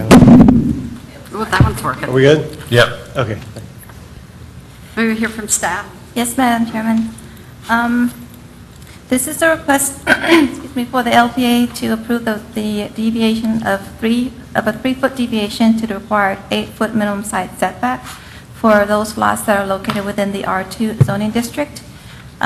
pursuant to Table 4.2, the Table of Lot Use Regulations, to allow the placement of the single-family home dwelling to be no closer than 5 feet from the east and west property lines, representing a 37.5% deviation. Section 2.7A recognizes the individual characteristics of the given development and flexibility of minimum requirements may be warranted for qualifiable standards. And 2.4D1E allows this board to review building permits, which is what a house would be for, that are greater than 20%. The subject property is located on First Street, west of Avenue A, and the 4 lots are basically 27, 28 on the north and 33 and 34 on the south. The lots are part of an antiquated subdivision. They're approximately 28 feet wide. 29 feet wide and 0.06 acre in size. The property owner wishes to construct a single-family residence with side setbacks of 5 feet as necessitated by the platted lot sizes. The 5 foot that they're requesting is the narrow side setback that the city allows in other zoning districts that actually have larger minimum lot size requirements.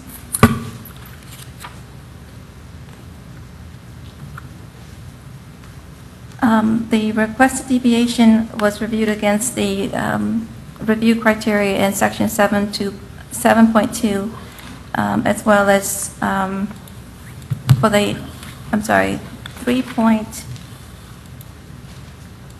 I lost my page.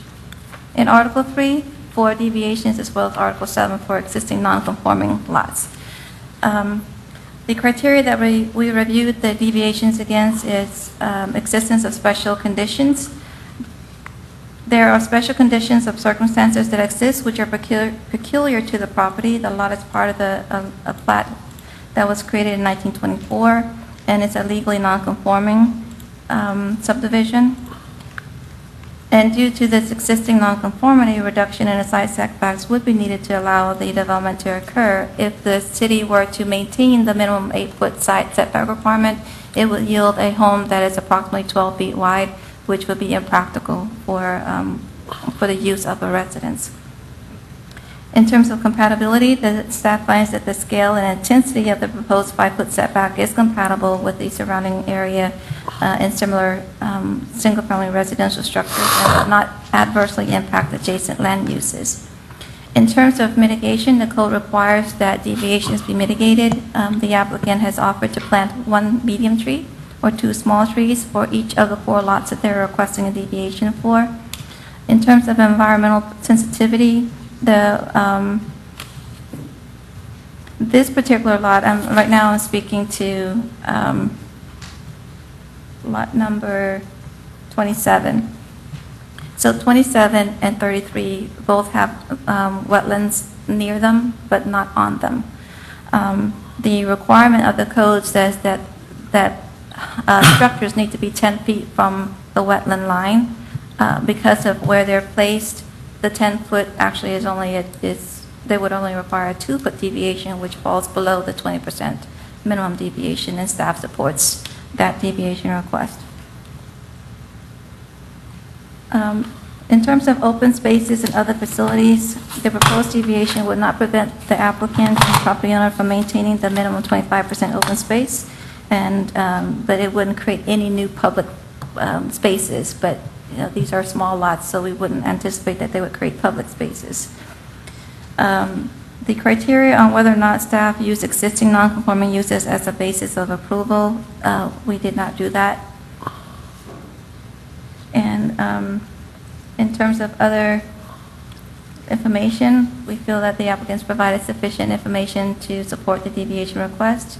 In terms of Mr. Wright's question earlier about considering combining the lots, the reason, and I remember now that Mr. House mentioned it, we had this conversation with him almost a year ago, it seems like. It's been a while. But the density requirements come into play when they change the lot lines. So based on the direction from legal counsel, if they combine the lots, they lose their vesting and they have to meet density. A duplex on that size of a lot, even combined, exceeds density in the comp plan. So they opted to to keep the lot sizes the way they are, and then put smaller homes on each one. Thank you. You're welcome. And with that, staff recommends approval of the deviations for lots 27, 28, 33, and 34. Thank you. Are there any questions of staff?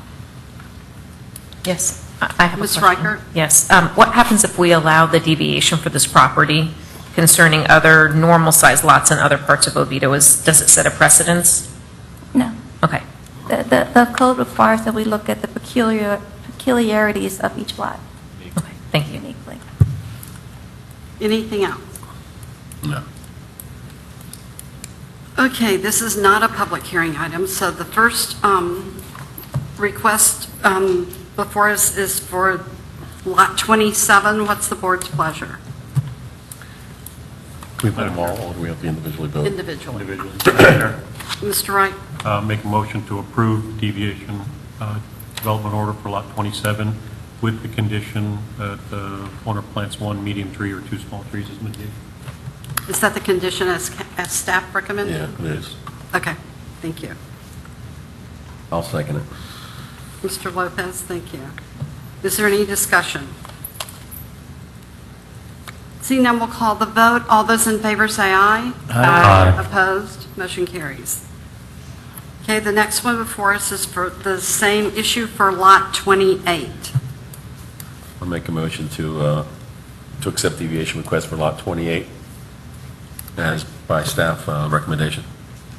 Okay, that's with the conditions. Is there a second? Second. Ms. Swetland, thank you. Is there any discussion? Seeing none, we'll call the vote. All those in favor say aye. Aye. Opposed? Motion carries. The next one is for Lot 33. Do we have a motion for that one? Madam Chair. Mr. Wright? Make a motion to approve deviation request for lot 33 with the staff recommendation condition. That make it easier? Yes. Is there a second? I'll second it. Mr. Lopez? Is there any discussion? Seeing none, we'll call the vote. All those in favor say aye. Aye. Opposed? Motion carries. The next one is for Lot 34. Madam Chair, make a recommendation that we accept deviation request for lot 33 per staff recommendation. Okay, is there a second? Second. Mr. Wright? Is there any discussion? Seeing none, we'll call the vote. All those in favor say aye. Aye. All opposed? Motion carries. Good luck with your projects. Okay, the next item on the agenda is the deviation request for LFA Square signage. Project number 19-0095. Do we have the applicant? I'm impressed. You're hanging in there late tonight. I'm hanging in there. All right. State your name and address for the record. John Betzel, work for QC7 Development Services. We're a independent kind of construction manager, development manager for the owner, which is Epic Real Estate Partners. And your address? Do what? Your business address? 330 East Hebron, Charlotte, North Carolina. Thank you. So, Epic Real Estate they own about 2.3 million square feet of grocery anchor retail. Their strategy is mainly to buy not depressed properties, but properties that have more rental vacancy than usual, and the anchor store might have like a 2-year lease left on their whole lease program, which is what this Publix has. So their whole program is to try to do a redevelopment, restructure, revitalize, to get a longer lease with, in this case, Publix, and to re-tenant the whole place and make it a bigger income for taxes and also for the ownership. So we came up with an idea, and there is a site plan around here somewhere, of trying to reduce some of the bottleneck that was actually discussed earlier today at the Publix intersection off of Alfeo Woods We came up with an idea to dress up those ponds that are ugly, ugly, ugly, put a road right down the center of it, and this all has to do with science, but I just want to keep a little history. Put a road right down the center of it and make those wet ponds and revitalize that whole front entry, increase that view corridor, and make it a more usable area. So when we met with FDOT, they actually said since the traffic light is now at 434 and Alexander, they're going to stop all left in, left out on that last little driveway over by IHOP. So we thought, this is not really what we really want to do. So then we came up with an idea, actually, I did, and the owner bought it, is we're going to cut a hole right through where Froggers is. We're going to cut a hole through the shopping center and create another drive to help tie in all the properties and apartments and housing on this side of Alexander, which is on the north side. And that gives another pedestrian pathway, another vehicular pathway, reduce the traffic over on Alafaya Woods, and that's kind of our program. So in the process of that, we have like 2 new sidewalks going out to 434, and one of those sidewalks is right in the middle of this pylon sign, and the pylon sign actually became an issue. So we all know that signage is real important to a shopping center. You know, I read a little deal with the University of Cincinnati, and it said that signage directly influences the vitality and the community and the effective transportation to aid us to get where we really want to go. Signage is important for any retail project. So we had this dilemma. The 2 signs that are not in question, one new out at Alexandria, one new and at Alafaya Woods, those are all per code. Those are not part of our issue. But the pylon sign became an issue. There's 20 panels, it's 28 foot tall, it's 136 square feet a copy, and there's 20 panels on that, and every tenant we have in our lease has to have a panel on that sign. That sign we need to get rid of. So we met with staff, we actually went through phase 1, which was make the sign even bigger than what it is, and we really couldn't get the copy big enough that people could see the sign. So then we talked about a digital sign, which really came to a close real quick, that was not going to be permissible and wasn't advantageous for the city or even us, because it was 3 times the cost for one thing. So staff actually brought up, why not have 2 signs out there and still have enough copy that's already existing in the 20 panels that's already existing, but it does create a small deviation. So that is one thing that we're asking for. The other thing, if you look at that pylon sign, it's just ugly. It has no architectural features. It has no architectural reference to the shopping center. And with our new sign program and our new sign plan, it really is a concert with the architectural flavor of the shopping center and really what the city of Oviedo really wants to do. So we believe that having this new drive, a new monument sign in the middle of the island, new landscaping, it's going to look like a real new Class A shopping center, and it's going to really draw the participants inside and make it a more viable center. So our real estate broker is also here because he's had multiple conversations with the tenants, and he can actually attest to some of what I'm saying. But anyway, we believe that this would be a real catalyst to get Publix to re-sign, and we think it'll be great for the shopping center. Thank you. Are there any questions of the applicant? I have just a quick, are you going to redo the whole frontage of the shopping center as well? Do what? Are you going to redo the frontage of the center, the fascias?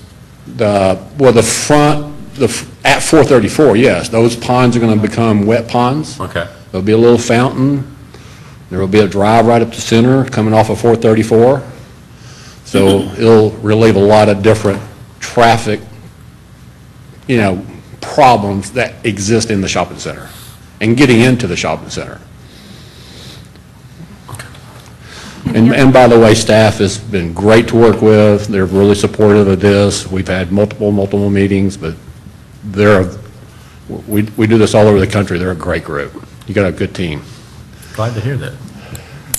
Anything else? One follow-up. Before you go, Mr. Wright?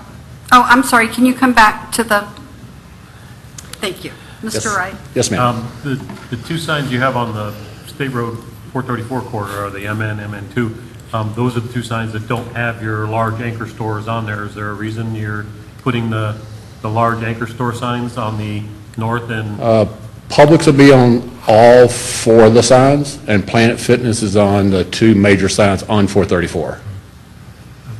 Guess I'm looking at, am I missing something here? MN2 doesn't show Publix. No, it doesn't. On our drawing. Okay, so. Yeah, that's just true. the first one. That's true. MM2 does not show because they're already on the main pylon that's in the center of the street. Okay, so it's by design. I didn't Yes, know if yes, it was by design. restricted for our codes or, so it's by design. Thank you. Anything Any else? other questions of the applicant? Thank you. Thank you. May we hear from staff? Sure. Thank you, Madam Chair. Just to explain, so this is the redevelopment of Alafaya Square. We have already approved the site plan, the redevelopment of the site plan with City Council, and that board over there shows the new facades because we also have an architectural design order approved for the building is going to be cut. So this is the corner, the new corner, yeah. Okay. So there is also an improvement to the building, to the facades of the buildings, and this was approved this past Monday. I like it. And this is a request for the local planning agency to approve a deviation to allow one additional freestanding sign on a parcel with 3 right-of-way frontages, which is one more sign than the maximum allowed per Oviedo-LPA section 14.6G, a 33.3% deviation to allow for the construction of 4 freestanding signs on a parcel with 3 right-of-way frontages. So the code allows 1 freestanding sign per frontage. But we negotiated with Mr. Betzel. Actually, it was our request to remove the large sign. The large sign that it's 25 feet high has been an issue for us because a lot of people use that as a precedent that the city allowed that in the past. So that does not meet the character that we want now, and the maximum that we have allowed in the past with deviations was a 14-foot high sign. So because they had the sign area already, in use, we negotiated, okay, let's have 2 signs, which would bring to a more a height that is more of character that we want, and each one in the entrance of Alafaya Trail. We analyzed the conditions for deviations, so the existence of special conditions. The current sign is twice as tall as the proposed tallest sign and is approximately 28% greater in sign area than would be allowed for a single freestanding sign under the current code. When the existing sign was constructed, there was only one entrance along Alafaya Trail. Another entrance is to be constructed south of the current entrance as part of the overall site redevelopment. Allowing 2 smaller signs, one at each entrance, promotes a more reasonable, orderly, and effective display of signs. The signs are to be placed far enough apart and are of appropriate size such that they will not create visual chaos from the right-of-way. The shopping center has over 30 streets in the main building, and because it's an older development, it's set really back into the property. It would be unreasonable to expect the current configuration of the signs to adequately represent over 30 tenants. The copy area would appear cluttered, and it would be dangerous for drivers to be studying the cluttered copy area as they drive down the road. Allowing 2 signs helps alleviate this concern. Compatibility, the proposed deviation is compatible with and will not adverse affect land use activities on adjacent properties. The mitigative techniques is that they will use the material for the base of the signs to be brick, but also for us the mitigation is to remove the large sign. Approval of this deviation will not affect environmentally sensitive areas, and the proposed deviation is the minimum necessary for the applicant to maintain enough overall copy area to satisfy the large number of tenants in the shopping center and fulfill the intent of the LDC. There is no impact on the open space, and the existing non-conforming uses on neighboring properties or districts were not considered grounds for issuance of the proposed deviation. We have already, staff has already approved 2 smaller deviations to the signs, which is the height and the sign copy area for one of the signs, which is going to be the main sign, but it was under our approving authority, under 20%. And so this is the one that would require your approval. Staff recommends approval of the deviation development order, attachment 4, which grants the following deviation along with one condition described below. A deviation to allow 1 additional freestanding sign on a parcel with 3 right-of-way frontages, 1 more sign than the maximum allowed per Oviedo-LPA section 14.6G, a 33.3% deviation to allow for the construction of 4 freestanding signs on a parcel with 3 right-of-way frontages. And the condition is that all freestanding signs on the parcel will use brick that is consistent with the architecture of the development as the base material for the sign. And that concludes my presentation. Thank you. Are there any questions of staff? Okay, what's the board's pleasure? Go ahead. Go, Mr. Wright. Go ahead. Madam Chair, make a motion to approve deviation request for Alafaya Square signage with the condition that staff has recommended. Second. Okay, Mr. Lopez, thank you. Is there any discussion?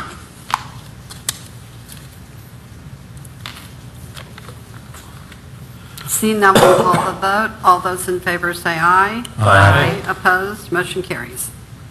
Good luck with your signs. Thank you so much. Okay, the next item on the agenda, I'm sorry, Madam Chair. Mr. Lopez? Mr. Groot.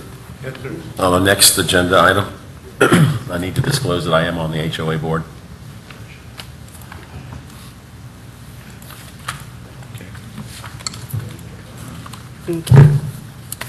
But you're not going to gain or lose from this? No, I just want to make that known that I am on the HOA board. Able to render a fair decision? Yes. Okay.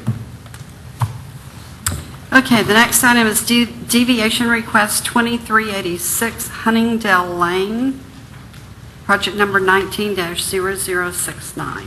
Do we have the applicant, Mr. DeSantos?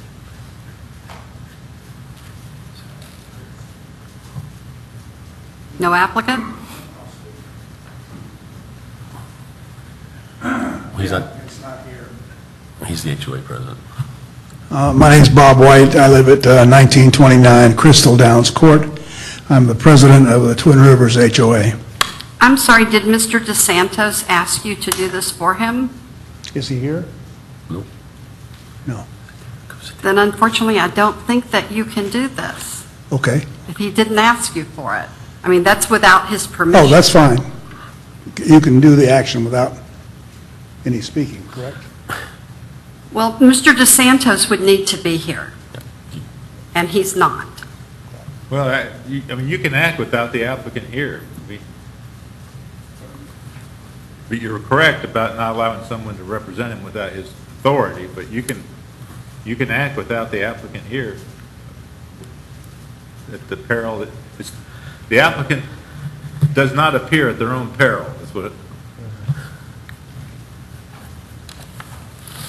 So we can either, we can consider the item and, You can listen to staff's recommendation and decide whether or not you want to approve it based upon staff's recommendation without hearing from the applicant. Don't be any questions. Mr. Wright, did you have a question? Well, just wondering if we can table this one, not table it, but just rearrange the order, and if the next applicant is here, and then just deal with that one who's not here at the end. They're basically very similar, so I'm sure the other applicant is here as well, so. They're both the same. Okay, if we have consensus from the board to change the order on the agenda and consider deviation request 2480 before 2386. Madam Chair, I believe they're both the same. Okay, do we have the applicant, James and Ashley Evans? Nope. Okay. Then we can either consider staff's report or if there's a motion to continue these to the next meeting. Who wants to say something? Chairperson, I would just say that this item was planned to be heard at 6:30, right? And we are at 10, so I just give the benefit of the doubt. Maybe the applicant was here before and he left just because it took so long. So I would just, ask that you consider that.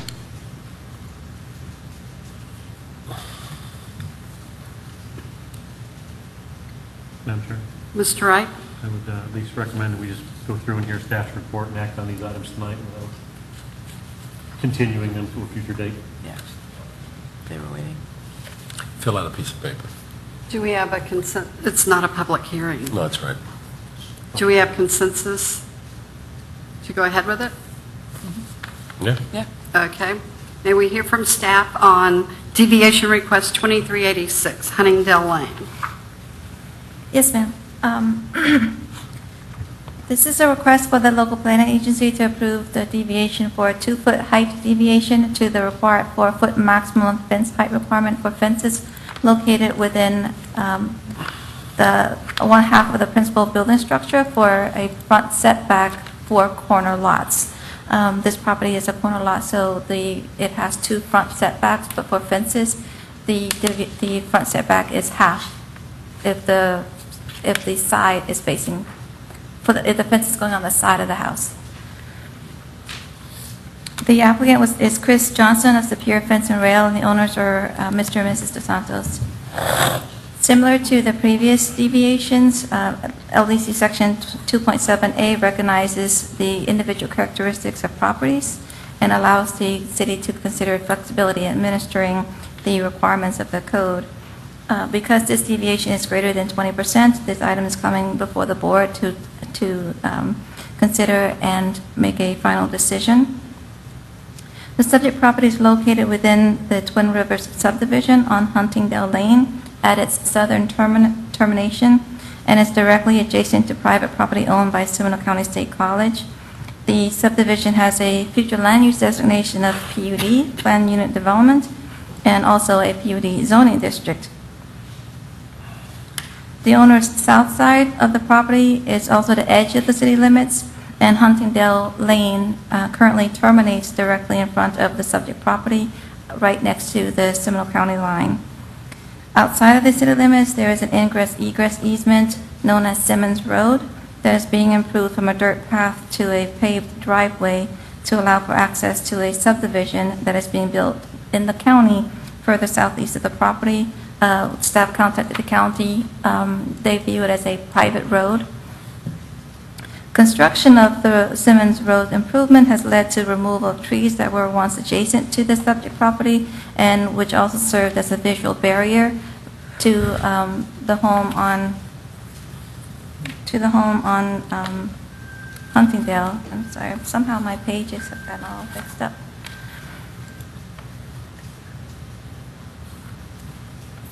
The special conditions that staff considered is that the site does back up to what was a wooded area.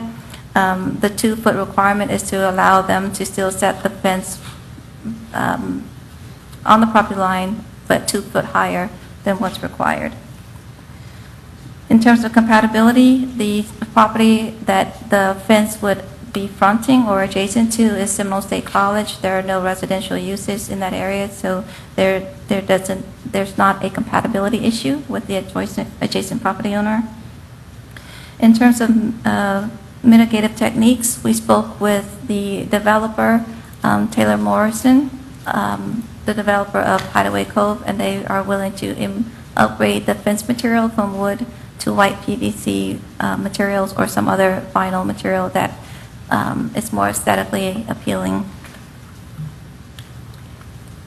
In terms of protection of environmentally sensitive areas, the deviation would not impact any environmentally sensitive areas, and the proposed deviation is the minimum necessary for them to build a 6-foot high fence adjacent to a road that serves a 100-unit subdivision.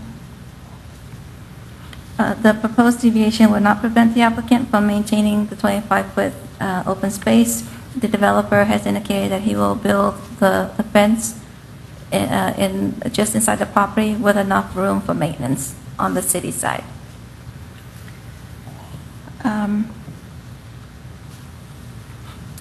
In terms of other information that the applicant provided, the builder of the subdivision, I'm sorry, not Taylor Morrison, MI Homes, has agreed to install a fence on the homeowner's property to compensate for the removal of trees near the house and to serve as a buffer for the construction. The condition from the builder is that the new fence will be the maintenance and liability responsibility of the homeowners association.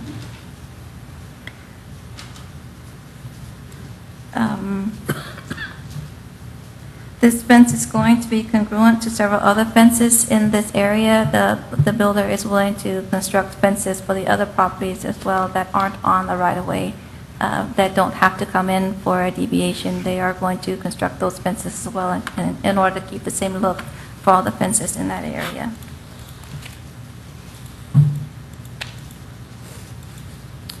And with that, staff recommends approval of the requested deviation for a 2-foot deviation to the required 4-foot maximum fence height requirement, located within 1/2 of the principal building front setback on a corner lot to allow the construction of a 6-foot tall fence along the southwestern side of the property, representing a 50% deviation based on the condition that the builder will upgrade the fence material to vinyl rather than wood. Thank you. Are there any questions of staff? I have one. We've talked a lot about connectivity tonight. Is Huntingdale connecting to Simmons? It's what? I'm sorry. Is Huntingdale connecting to Simmons? No, it is not. Okay. Make it a condition of the approval. To connect? Yeah. For connectivity. You can make that recommendation. So now that we've heard from staff on this item, what's the board's pleasure?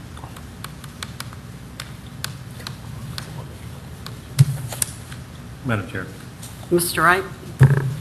make a recommendation that we approve deviation development order for, excuse me, let me get the address, 2480, wrong, sorry, wrong one, moved on. Apologize. 2386. Thank you, 2386 Huntingdale Lane. Is that with the condition proposed by staff? Yes, with the condition proposed by I apologize, I had moved on. Is there a second? Yes. Mr. Lopez? Is there any discussion? Seeing none, we'll call the vote. All those in favor say aye. Aye. Opposed? Motion carries. Okay, the next one is deviation request 2480 Turnberry Drive. We don't have the applicant for that either, so maybe hear from the staff. Question real quick, Madam Chair. It's basically the same thing, right? Yes. Can we hear from staff? Yes, ma'am. If you could just give me just 1 second.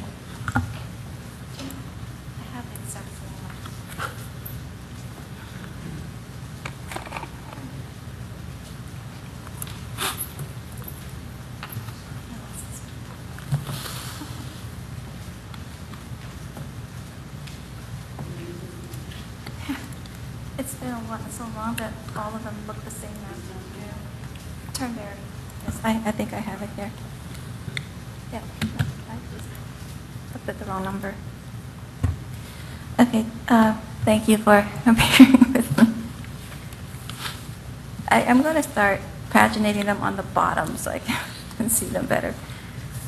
This is a request similar to the one on Huntingdale for the board to approve a like deviation of 2 feet to the required 4-foot maximum height for fences located within half of the principal building for setbacks on a corner lot. This lot also sits on the corner.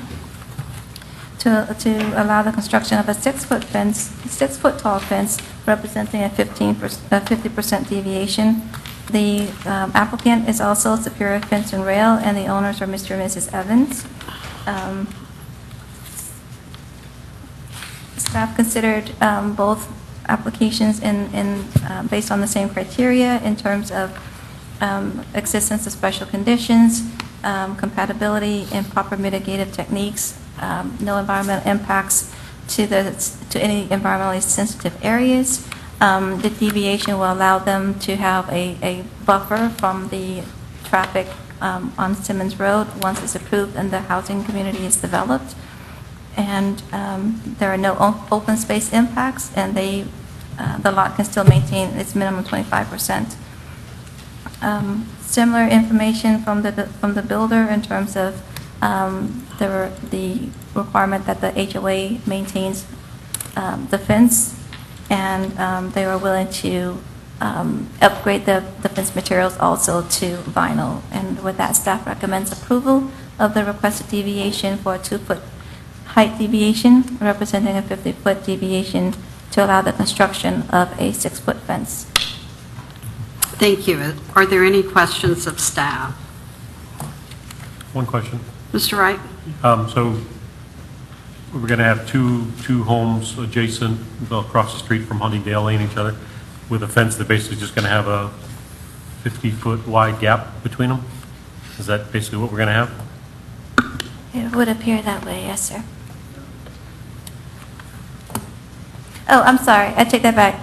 The builder, because Huntingdale Lane is a city right-of-way, the city is not going to approve the construction of a fence across the city's right-of-way. To address the concerns and opposition, I guess, from the property owners in the city, the developer is going to build the fence along the property line, jog into the county a couple of feet, jog across, jog back, and jog back behind the homes on Turnberry. So there'll be just a jog and the fence will be on the county side? Yes. Okay, thank you. Okay, are there any other questions? Seeing none, we'll call the vote. All those in favor say aye. Aye. Oh, I'm sorry. Did we make a motion yet? I don't think we No, did. we didn't. It's late. I know you want to get home. I know you want to get home. Okay, let's go back. What's the board's pleasure on that one? Madam Chair. Mr. Wright. Make a motion to approve deviation request for 2480 Turnberry Drive. And is there conditions on this one? Yeah, there are. Yes. Okay, with the conditions as recommended by staff. Okay, do we have a second? Second. Mr. Gashlin? Is there any discussion? Seeing none, we'll call the vote now. All those in favor say aye. Aye. Opposed? Motion carries. Okay. The next item on our agenda are discussion items, and we don't have any listed. I would like to thank staff for all your hard work this week and leading up to this week. It was a very informative work session on Tuesday. We appreciate all the work that you guys put into that. And for tonight as well. This was one of the longest agendas that I think this board has had. Been a long time. And we know that that took a lot of time and effort on your part, and we appreciate it. Yes, thank you. If there's nothing else, our future meeting dates are April 16th, May 7th, and May 21st. Do we know if we have items for April 16th? We do not have any items for April 16th. Okay, so that one may be canceled then. Okay, May 21st, I am out of the country. okay. Dahlia, did you hear Mr. Wright on that? May the May 21st date, I am out of the country. Okay, and as always, as soon as you know you can't be available, please let Dahlia know so we'll know whether or not we have a quorum. Okay, if there's nothing yet, do we have a motion to adjourn? Motion to adjourn. Mr. Lopez? Okay, all those in favor say aye. Aye. We stand adjourned.